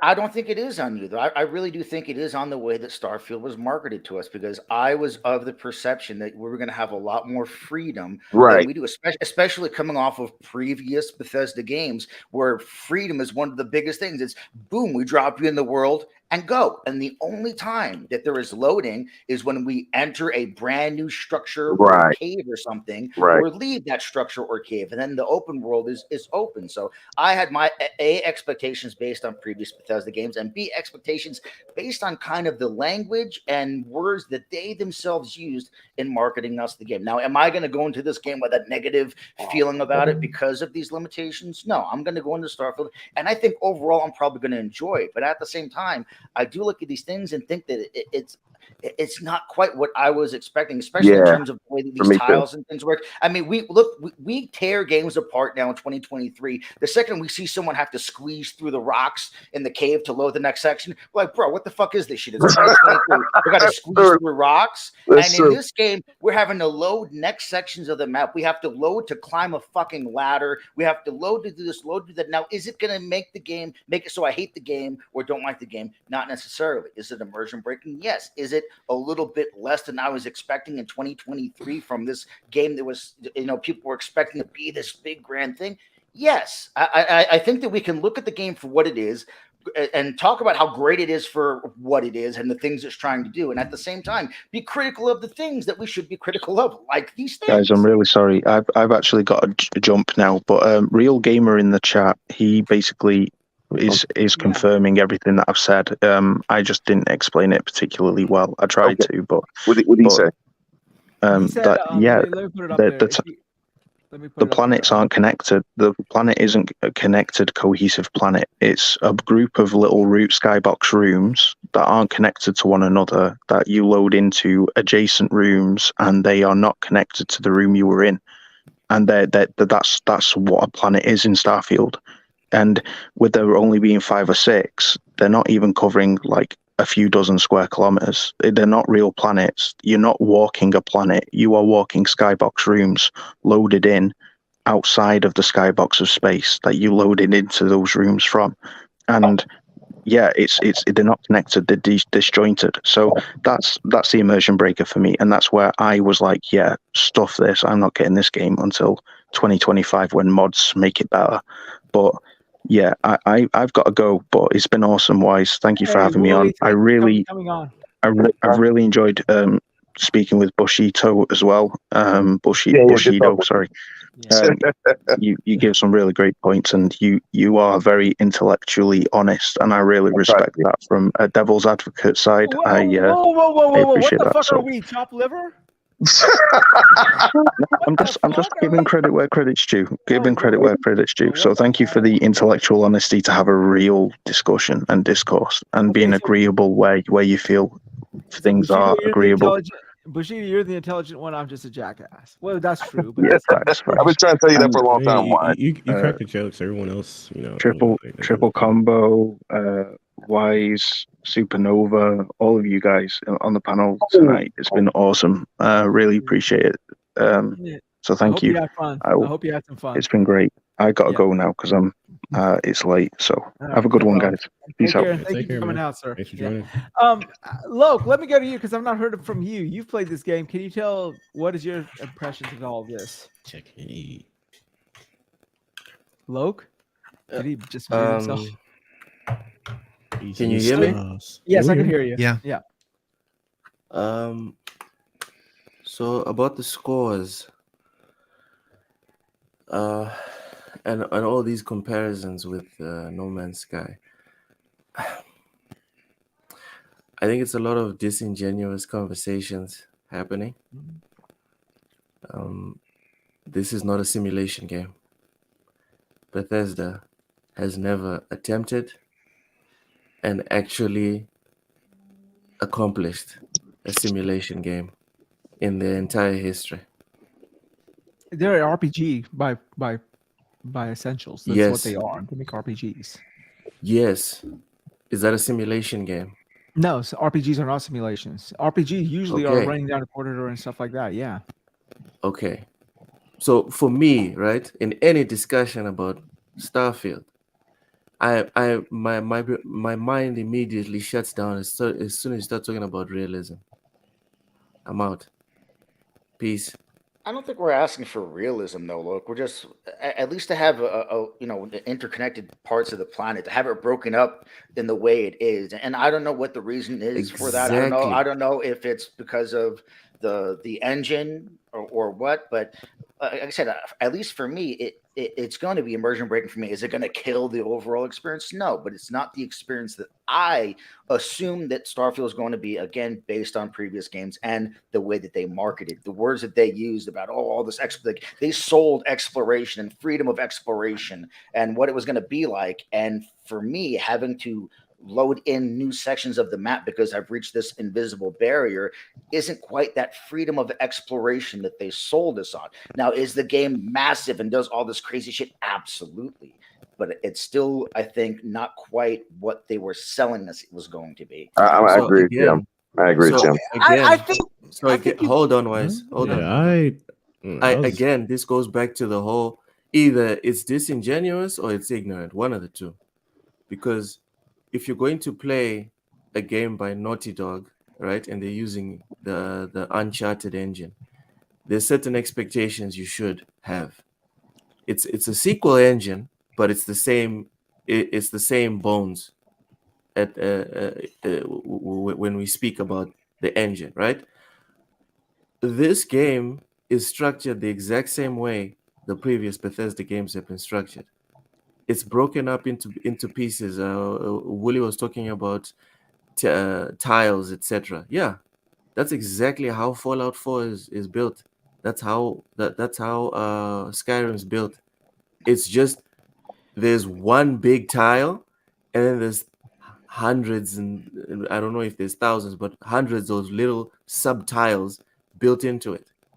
right, but Why? you're never going to come up to a point on the Hold on the on. larger tile where it says up Hold here on. you've got to go back and load the next portion of the larger tile. Hold on. Why then would we sit here and think Starfield, that Bethesda has confirmed uses the next engine based off of the Fallout engine, the Skyrim engine, all these previous engines, why would we think that the game would fundamentally play different in terms of organization or how it opens up to us? That's a good point. The one thing that I agree with you guys is that there's entirely too many loading screens. With that, we 100% agree. Even I agree believe with that that because the yeah, correct- it's like, Even oh though my God. even though the loading is pretty fast, I do agree. No, yeah. The correct thing to do, in my opinion, bro, give me a 3-minute long ass loading screen when I land my ship. I'm serious. When I Right. land my ship, on a planet, or to use Wooly's language, when I land my ship on the tile, I'm doing air quotes, but you can't see me. When I land my ship on the tile, give me a 5-minute load screen. I don't give a shit. I'll go take a piss. I'll scroll Twitter. I'll do something. But as soon as that thing is done loading, I want everything to be seamless.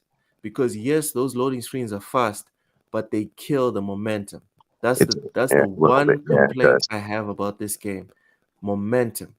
All this business about, oh, you can't walk the entire circumference of the planet. Again, it's either disingenuous because you know what Bethesda did in the past and you know that they're using the exact same engine as the foundation for this one. They just polished it up. Okay. Or it's ignorance. It's one of the two. Okay. All right. There's Now, no, no, Okay, no, there's hold no on, hold on, third hold on. choice. I want to Yeah. respond to that because he's essentially saying that I'm either being disingenuous or ignorant. So let I'm not me talking about come. you. No, no, no. Okay, well, either way, I'm just saying I feel, and like you said yourself, that you want, once you land on the planet, everything to be seamless and you don't want any more loading screens. Well, if we're walking on whatever the planet is, if it's on a tile, whatever the fuck you want to call it, and I come up to an invisible barrier where the game then tells me, sorry, you can't walk any, you can see there's nothing in front of you but open, vast land. You can see it, but the game says, sorry, you can't walk any further. Go back to your fucking ship and pick another spot. I don't see that as being either seamless and or a lack of another load screen, because now you got to go back to your ship. That's X amount of load screens. Pick a new landing spot. That's X amount of load screens. It slows down that momentum you were talking about, and it's not seamless. And again, whether it's the original Creation Engine or Creation Engine 2, in all the previous Bethesda games, once they drop you in the overworld, whether you want to call it a map or the planet, you can walk in any direction and you will not get stopped by a loading screen until you enter or exit a structure. So for this game to do it differently, again, it's fine. It's not going to destroy my overall feeling of the game, but I do feel it's not what I was expecting because they've never done it like that before. Okay, so let me ask you this. Let me ask the Hold panel on. this. And I'd like to respond to Real Gamer. Okay. He asked me a question. Yeah. He said, "Tell me, guys, how can That's a the one I was studio gonna like mention. Hello Games do what they did with No Man's Sky on the PS4, but a studio like Bethesda, who has years of experience, can't with the current consoles?" Again, it's either disingenuous or it's ignorant, because I can sit there and be like, okay, how come Gran Turismo can't give me the action and cutscenes that we also in Need for Speed back in 2008? Why can't they do that? It's called scope, bro. Just Right. because they're both in space doesn't mean they're the exact same thing.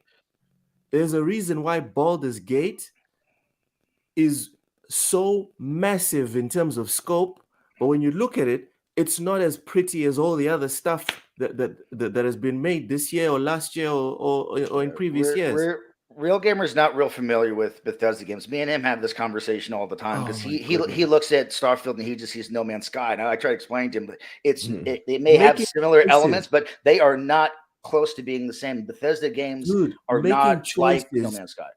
And then affecting and having the butterfly effect, just having one butterfly effect in your game is, I don't know, 10,000 times compute time than whatever No Man's Sky is doing. I'm sorry. I know there's people that love No Man's Sky, but you gotta remember too, graphically they're two different games too. You Graphically, can't. You gotta go into, as I was saying, you gotta go into the depth of what makes them different. Not just both games are spaced, therefore you should be able to say like there's a lot of different systems. No Man's Sky. By the way, I let me speak to something real quick. Minecraft in space, No Man's Sky. That's all it is. Okay, Paul, you were saying, go ahead.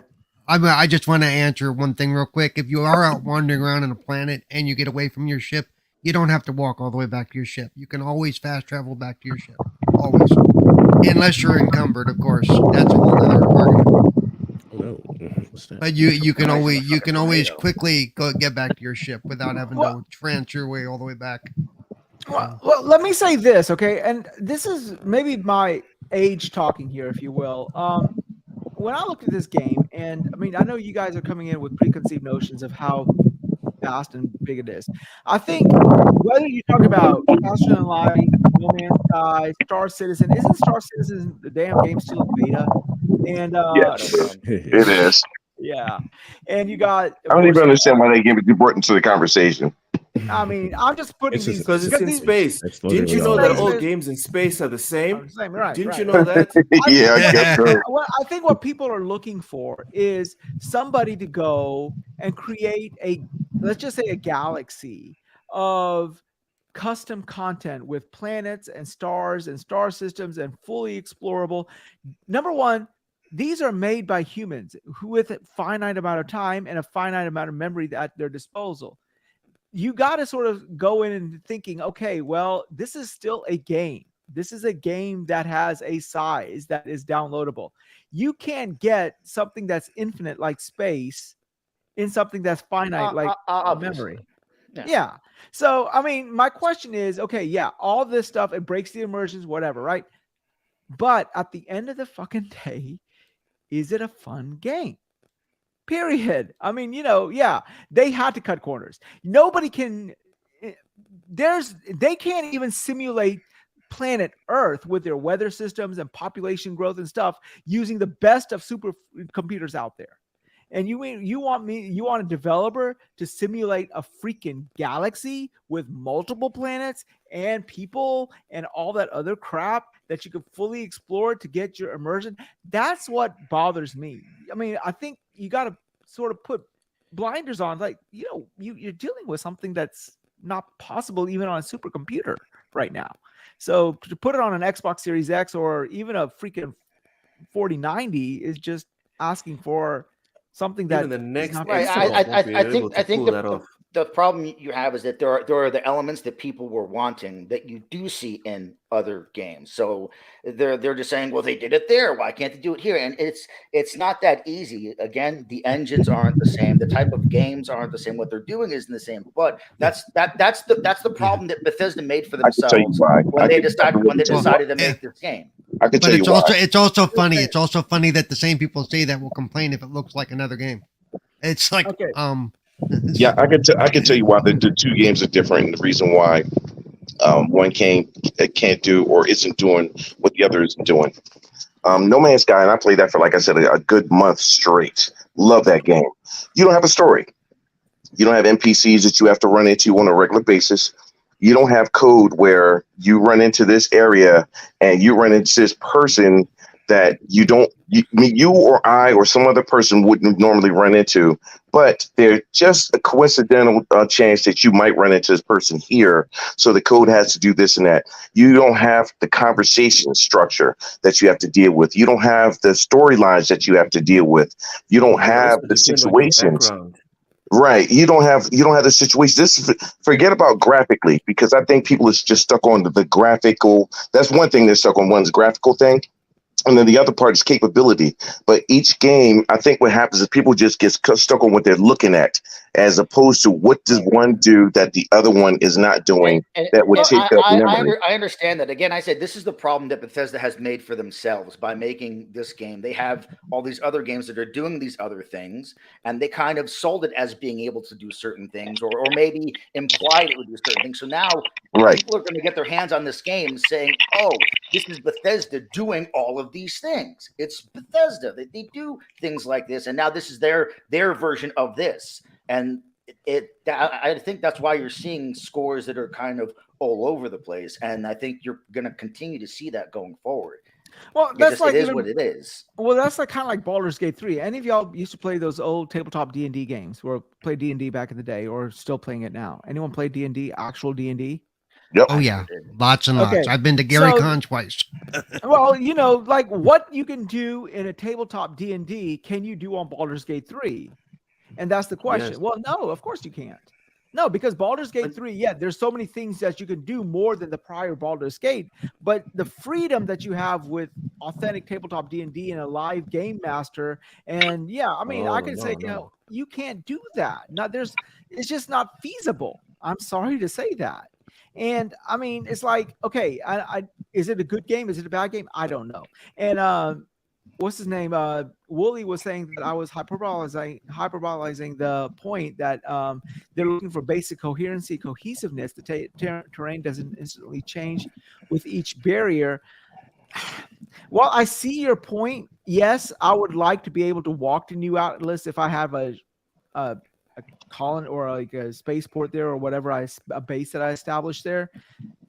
I do understand that in the end of the day, it's a limitation. Okay, they got to cut something, because obviously this game's got more things going on with its CPU engine and all the things going on, like you're talking about dialogues and story branches and everything like that No Man's Sky didn't have to contend with, because there is nothing like that in No Man's Sky. There are no like branching storylines or anything like that, per se. So yeah, it's perspective and its scope. I mean, at the end of the day, would I like a free roaming RPG / galaxy simulator that I can go to any planet and it's handcrafted, and I got individual engaging content on each planet with a several amount of NPCs. Yeah, that would be an optimal thing. But I'm not going to be playing that game. Maybe when my great grandkids might be playing it when they're playing it on their quantum computers. But I'm not going to be playing that game because it's just not feasible right now. So, you won't be able to play those games because arthritis will set in. Oh, go fuck yourself. Wize, to the point of scope. Right now, I'm playing WRC World Rally Championship Generations on my PS5. Man, you got some really bad taste in games. Oh, I'm sorry. I didn't mean to say that out loud. I thought I muted my mic. I'm sorry. Yeah.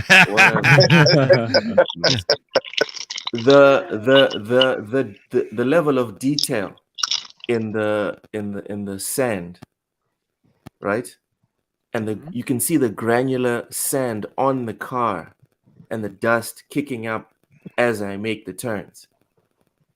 You won't see the same level of detail on Dirt 4.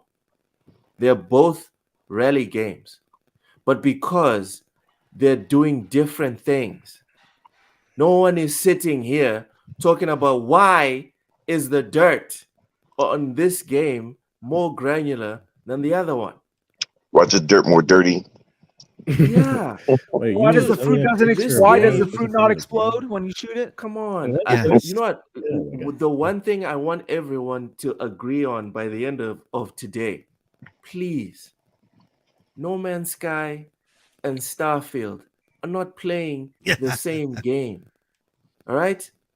If that comparison can be made, then we can also compare Forza Forza Horizon to Gran Turismo 7. If this comparison can be made, let's do that, and then you'll figure out that this argument makes no sense. Wait. Well, why is it that Forza 7 doesn't have a no? He's talking about Forza Horizon 5, which is an open world racer, and comparing it to Gran Turismo, which is a sim racer. No, you didn't get my point. Forza Horizon, the point is not even that it's an open world racer. It's the point that it's an arcade racer. Right, that too. The other one is a simulation racer. Yeah, it's different style. They're doing completely different things. But No Man's Sky is a resource management game. Supernova. None of us here, including Wooly, none of us is a normie. We're not people that play 1 hour of games and then we move on. We are people that purport and claim to understand intimately the structure and vision of our hobby and the people that make our hobby possible.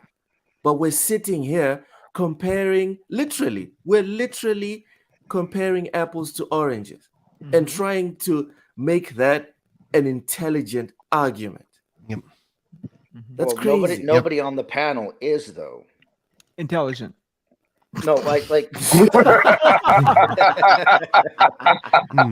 nobody on this panel is comparing No Man's Sky to I think we're probably still fixated on what a real gamer was asking and talking about. Yeah, no, my buddy Real Gamer 100% was, because like I said, when he is not as familiar with Bethesda games, and me and him get in this argument all the time. He looks at Starfield and he sees No Man's Sky, and I tell him it's not No Man's Sky. There are things like No Man's Sky. Yeah, you can mine rocks and shit that you see in the trailers. I was like, but it's not fundamentally the same type of game at all. There's all kinds of other shit. I told him, like, there's combat and quests and storylines and all this other shit you don't do in No Man's Sky. No Man's Sky is a resource management game. Yeah, it's not the same type of game. And maybe when he plays Starfield a little longer, he'll realize that. But like right now, and like I said, me and him get this argument, this back and forth, because he's like, all right, well, maybe when I play the game, I'll get it.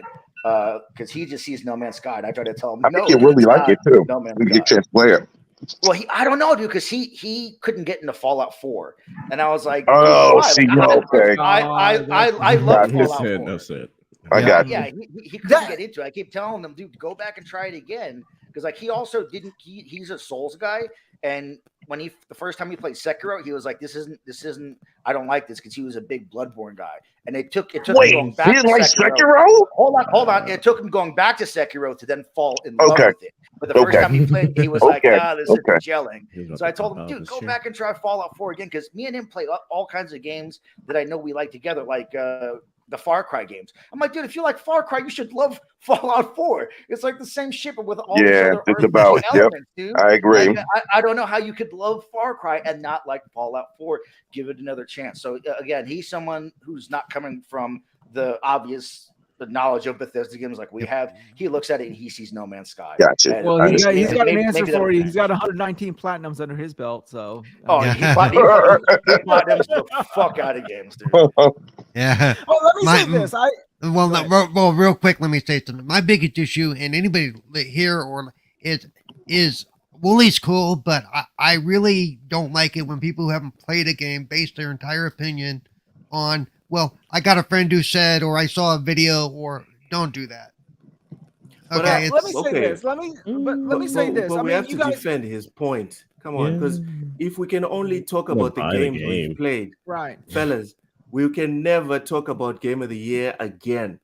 Let's Yeah. shelve that. I don't know. I played conversation. most Well, I of them. don't But, know. yeah. The minute you're talking about game of the year, you I should have agree played the with game. the Hold to on, get that. hold on. Let me finish my point.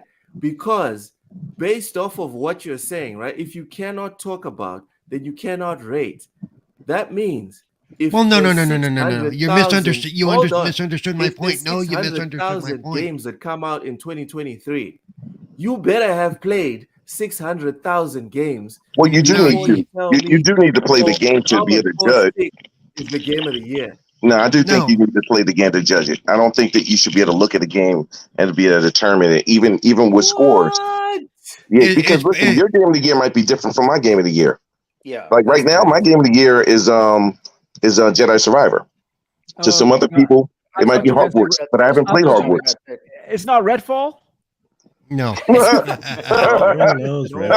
one is picking Redfall. The people that worked on Redfall are not picking Redfall. People on Redfall were begging Xbox to not publish that shit, and Xbox like, no, we're gonna throw it up there, and they're like, shit. But my thinking is this, right? Like you look at Grand Theft Auto. Grand Theft Auto 5 has probably come closest to being a true city sim as we will probably get. Like you can go into so many buildings and do so whatever you want. I think that a lot of these publishers are in that mode that, okay, we need to keep going bigger. Okay, what's bigger than a town? Oh, a city. What's bigger than a city? A country. What's bigger than a country? A continent. What's bigger than a continent? A planet. What's bigger than a planet? A galaxy. But the problem is, you've not even. You've got stars. Then you've not. Yeah, good point. Good point. Death Stars. That's right. But Wize. Again, you guys are derailing my ass. I don't know why you guys are keep doing it. Well, I mean, you get a little bit of your own medicine back in this instance, but okay. Somebody gotta get you back to the intro you gave us. Read between the lines. Oh, come on, Wize. Don't be like that. Oh, well, welcome to 1972. Holy shit. No. What I'm saying is that you guys have not actually given us a true open city that we can do whatever we want to in. Why are you expanding your horizons to something bigger and bigger and bigger, and then putting it out there that, oh, okay, this is what it is, when it really isn't? It's just the same content of city, just spread more to look like it's a continent or it's a planet or it's a solar system or a galaxy or whatever. I mean, it's one of those things. Okay, tell us what it is. Is it I'm not going to say it. Is it an open world game, or is it like a almost like a story driven game where with open areas, which I think this game is sort of purporting to be. So, yeah, I think that's what it is. Yeah, and that's fine. That is, I mean, I'm okay with that because I know what you guys have to deal and what you guys have to develop. Stop with the load screens. He's still stuck on the load screens. A load screen to climb a ladder is a bit much, dude. Yeah, I'm really looking forward to playing it personally because at least hearing different. Like I understand the immersion part, but when I hear things like was I think Gene said you had to walk like Gene Parker, if anyone's familiar with him. So you got to work like 45 minutes in a direction, or I think he said in some cases some of the size of the areas you can explore is like Skyrim size level of map, and it's like if it's that huge and people like, but I want to be able to walk everywhere. I'm just like, I get it, but at some point it like, does why? start to feel a little nitpicky when I'm just like Yeah. up a massive space. But because like sometimes you also They- have to see who is saying it. yeah, They Triple. also had to have known You, that you, they were you gonna have to get go check the criticisms like profile picture, check the description, and then it all makes sense. Well, also think about it this way: this is not just a pseudo space sim, but this is a pseudo base builder, a pseudo Ship builder. It's a pseudo shooter, and which people have said this is the best shooting that they've experienced in any The Bethesda. romance I novel as honestly well. felt it wasn't even Mhm. bad in Fallout 4. Like I thought the shooting was fine in Fallout 4. If it got better, Yeah. great. But like it was never really bad. Right. But they said this is even better, and that could Yeah, be that's good. because, as we heard, they got some assistance from it or Id Soft. whatever. Yeah. But That's whatever what it they're is, doing. it is its own The entity, shotgun right? is meaty, bro. The shotgun. Oh, Oh, the shotgun is almost meta. The shotgun is barrel really shotgun. legit. Yeah. I'm just Oh. really It really bad is. at it. I'm just really bad at it. Oh. But other than that, Oh, Let me just say once you this. start figuring out how to aim for the heads. well, no, my problem is, dude, the way my hands work, forgot my to thumbs pay tend for to it. twitch. So I tend to, all of a sudden, because there's no even semi lock on or aim assist, I tend to miss Yeah, my it's shots. definitely Not painful. because, Gotcha. yeah. Now, I will say one thing. I got one complaint. I do have one complaint that's actually pretty big, and it's actually very annoying. There are certain things inside the game that they act as if you already know. And I'll say it has to do with your ship when it comes to modding your ship. And Oh yeah, I it's sit there and I'm like, well, wait, I wanna expand my cargo. How do I do that? And it's not simple. It's not like it doesn't give you a tutorial to say, hey, look, No. do this, and that, and that's how you get to your part, or you make your adjustment to this or to buy that. It doesn't do that at all. It doesn't No, tell I you still- a thing. I still haven't figured that out. Let's talk after the I'm show. still trying to now. I'm still trying to now. I do have a question. Let me I say do have a this. question on that. How you guys gone through the campaign? Because I think some people are saying like the campaign pulls your hand more. So is it absent from that just entirely? It's absent from it entirely. Okay. It's absent from it entirely. Well, so far as I am, I can improve the stuff I have, but I Right. cannot grow my ship. There's certain abilities that are actually tied to Your skill traits. points. Yeah. Yeah, and then But the game doesn't specify that to you, so it looks like It doesn't do that either, I should right. be able to do this, and then you don't know that it's locked to this one particular trait I don't have yet, but the game doesn't give you that knowledge. But even just modifying your ship, Take it easy, it doesn't tell you how it works though. It's Hey, like I'm with you with the whole. They don't tell you how your traits are locked into it at all. Whether or not, I got 'cause I 5 was people on telling my you- ship and I got 1 bed. Figure it out. And I got a situation where I'm trying to expand one thing, and it's like, oh, okay, I'm moving through here. I am slowly moving through each part, and I'm like, what do I push? And I'm reading everything, and I'm like, this does not tell me a thing. I had to actually go to a YouTube video and have someone explain it to me through the YouTube video on how you do it. And even then, when I come back out, I'm like, I think I go back and watch that video again. Like, it's just not that simple. But I think once you get it, I guess you get it. But I got to get there, though. That's one thing that I got to really complete. But everything else, I actually really can't stop playing the game. I've started playing since 12 this afternoon. And I'm still playing the game. And I'm not planning on getting off until, I think last night I wound up playing until from launch till 6 in the morning.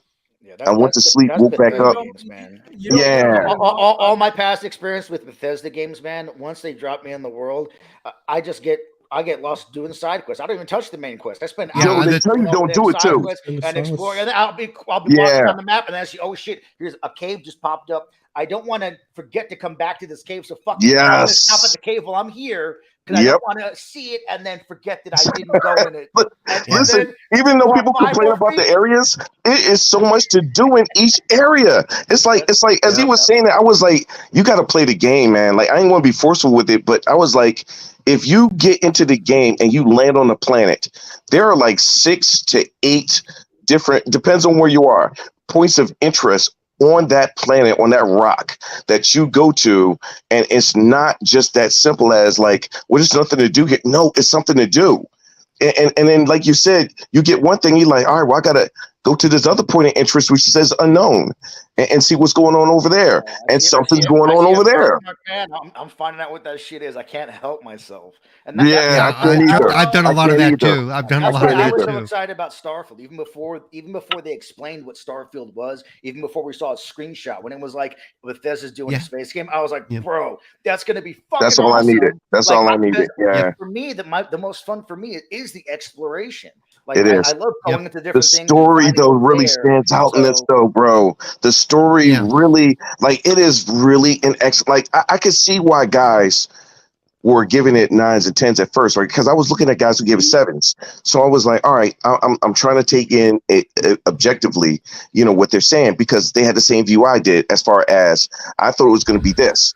But even the guys who gave it a 7 kind of contradicted themselves by saying that after I got past my viewpoint, like the guy from IGN, after I got past my viewpoint of it supposedly being like this, I'm really loving the game, and this and that. Then he had a space on Twitter about it, or X, or whatever you want to call it, and he kept talking about how he was in the second playthrough, and he was talking about how much the game has got his hooks in him, and I'm like, and I'm playing it now, and I can see how.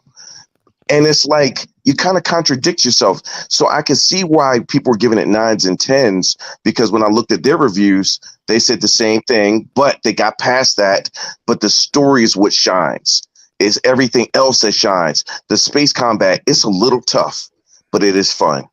Oh, it's fun, and I it's actually do tough, better though. at it than I It do at ain't the easy. ground combat. I do better at that than I do at the ground combat. But. Yeah. But at the end of the day, that's all that matters if it's an RPG, the story. Because if an RPG doesn't have a compelling story, then it's a wash. Right. That's the I agree. And I at don't the end know. of Dragon's Dogma is not the best story, but it's pretty. Honestly, for me, Well, like the true, stories true, in true, other true, games true, wasn't true. that important. I As the like the best story. stories, but it was all the other gameplay elements that make me love Bethesda games. Like the story is cool for me, but it's all the other shit that I really enjoy about it. Right. I think that's the same thing with Triple saying too, that even with these other types of games, you have to make sure you're doing one thing very well if you're not going to do the other aspects well. And if you're not going to be able to do this, make sure that you knock this out of the park. Once you do that, and you don't have no problem with the game, you're like, well, look, might not be that pretty like Elden Ring, but you're like, man, but the gameplay is just really fun, and the exploration is really fun. Look, it's no story to a degree, but at the same time, you're like, but the game was so much fun. That's the whole point. You just have to make sure you knock out your 2 finite points of gameplay, and people will be happy with it. Yeah, there's plenty of games I play where there's almost no story, but as long as the gameplay is engaging, Right. like you don't give a shit about the story. It's like I don't skip all the damn cuts. Not what I do in Bethesda games, but other games, I'm like skip all the damn cutscenes. I don't care. I want to get back to the. I want to get back to the combat. Yeah. Well, let me say this: if it's hard for me to start the game and get off, I'm going to get off, then start the game. So. Oh my God! Oh my Hey-o. Wize. Never change, man. Why is there? So far, there's no Parvati in this game. Okay, so Yeah. Well, wait a minute. I don't know. There's an equivalent. I heard. I haven't found her yet. I heard there's an equivalent though, so I'm waiting to find out. As furry, I'm good. As long as I'm waiting to find out first. I'll make my move. Well, speaking of playing games, it's 8:15. We are way past time. Let me get you guys out of here. Before I do that, though, okay. So first thing I want to do is, okay. So amongst yourselves, pick somebody. Pick whichever panelist you want. Triple. Okay, I got to vote for Triple. Okay, Triple. Nova, who do you vote for? I don't know what we're doing, but fuck it, Just Triple. pick somebody. Triple. Triple's got 2. Paul. Can I vote for myself? No, I'm kidding. Yeah, you I can have vote no for idea yourself. what we're You can doing. vote for yourself. You can vote for yourself. No, No. triple. Triple. Hey, that's the only way I ever win an election is if I vote for myself. I'm just saying. If you rig it, yeah, I get You can vote for yourself if you want. You can vote for yourself. No, I'm good. Look, Triple. okay, so in honor of my birthday, Triple, tell me what gift card do you want? Do you want a PlayStation, Xbox, Nintendo $20 gift I thought you were gonna make him sing happy birthday to you. I was about to Oh say, I man. can't fuck sing. no. I can hit. No, I just wanted to flash his tits. That's all. I just wanted to I wanted to flash see him his sing. Oh man, let's do it all over again now. Show me them hairy ass red titties. Bushido. I mean, we do it all over. I'm voting Bushido. He can do it. No, I'm not singing either. Okay. I don't know. Xbox is fine. Xbox is fine. All right. Now, okay, so Triple, since you got elected, pick somebody from the chat, and they're also going to get a $20 gift card of their choice. Aw. Whatever. Wait, let me enter a message in the chat. Hang on. Oh, sorry. So I'm about to pull up a randomizer. What's the message in the chat? We got Guardian Hungry Diablo. We have RPG 88. We got RPG put him twice because he's been here every day or every podcast. We got Real Gamer. We got RPG. He's been here for a minute. You want to go with RPG? Yes, sir. Yeah, you reward that loyalty. Okay. Okay, RPG. Put in the chat. Where would you like your $20 gift card? Which console? PlayStation, Xbox, or Nintendo? Or the cerebral Paul cash app. Oh,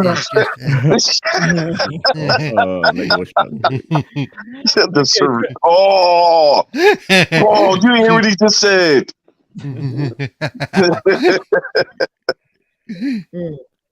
But guys, that is our show. Thank you for coming out. Let me go ahead and get these guys out of here so they can play more Starfield or at least download the damn thing. Super, where can we find you? YouTube at Supernova Gaming. That's SUPA Nova. People always think it's Supernova, like when a star explodes. It's SUPA Nova Gaming on YouTube. Xbox is Real Supernova, and then Twitter or X. I'll still call it Twitter. I don't give a shit what Elon says. It's going to be Gaming Supernova. Okay, cool.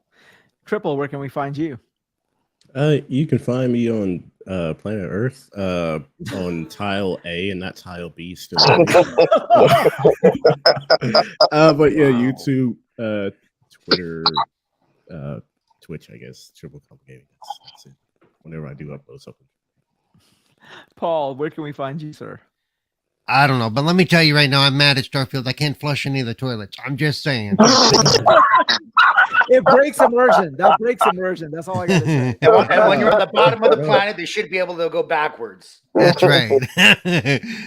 You can find me at the Twix at Cerebral Paul 1 and all kinds of different places. And just follow me on Twitter. I don't give a shit. I don't even know what shows I'm going to be doing anymore. I'm going through a lot of shit. So Glad you were here with us, better man. for you, man. Yeah, happy you're here I had with to us. beg him on. So, but yeah, thank you, man. I really appreciate you doing this. I know what you're, I can only imagine, but thank you, sir. Loke, where can we find you? You can find me on PlayStation, Xbox, LLOUCK7. On Xbox is with a space. On PlayStation, there's no space between the K and the 7. I'm on Twitter as well. Same spelling. You can find me here every Friday, obviously. You can also find me on TSWS Gaming. On Tuesdays, I do the lowdown with Ham Solo. On Friday, it's bull sitting with Cozy and the gang. Thursdays, Ham doing bull sitting, and Monday he does a crossover with K Mega. Oh, cool. That's Mr. where you can Bushido. Mr. Bushido, Yes. where can we find you, sir? I do want to ask why is the show named Bull Sitting And do you guys have bulls in Africa? Because I've never seen any. So I just want to know how you know what a bull is. Never mind. No, you know what? Never mind. Again, I African need to American. send you all my love, dude. All my love. You are the only person that recognizes that I live in Africa. Thank you. Yes, so much. yes, brother. Yes, you know, I got you, man. I got Yeah, you. Africa, Texas. There's a city called Africa. See, see, this is shit I need You gotta to change put that up green with screen every day. background and have it be the fucking mountain from Lion King. It's a Pride Rock.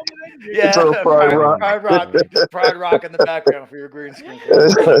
But you can find me on Thursdays. No, excuse me. We moved around so many freaking times. Wednesday nights at 7 p.m. Eastern Standard Time on the KY Bobby Show, I affectionately call, which is Game Set Live. You can also catch me on Xbox, PlayStation, and the X app as Mr. Bushido, Space and 7. And and right now you'll find me on Starfield right now trying to figure out how to put this ship together. So hey, you watched that live action? By the way, Bushido, I'm going to. I heard it was actually good. By the way, Bushido, we've been trying. We want to get you on the wrestling podcast on Mondays as well at some point here. Oh, cool. Let me know. Yeah. I'd actually like him on this podcast, but he's waffling sometimes. You know, because we've got 2 pay-per-views this weekend, dude. You're right. Yeah, just let me know, man. Let me know. And by the way, the Attitude Era. Oh, by the way, Loke, he says that those aren't bulls, those are rhinos. RBG88 says. I'll be trying to milk those rhinos. All right. And yeah, of course. And I am, as always, the wise old gamer, that living proof that the gene pool of humanity needs a lifeguard. So, man, that's a fact. Yeah. Wow. You can find me Wise Old Gamer with a Z on PlayStation, Xbox, and the X app or Twitter app or whatever what the hell you want to call it.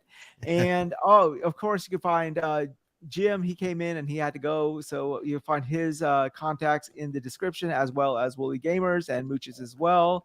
And anybody else I missed. I want to thank everyone who came out in the chat. And let's see.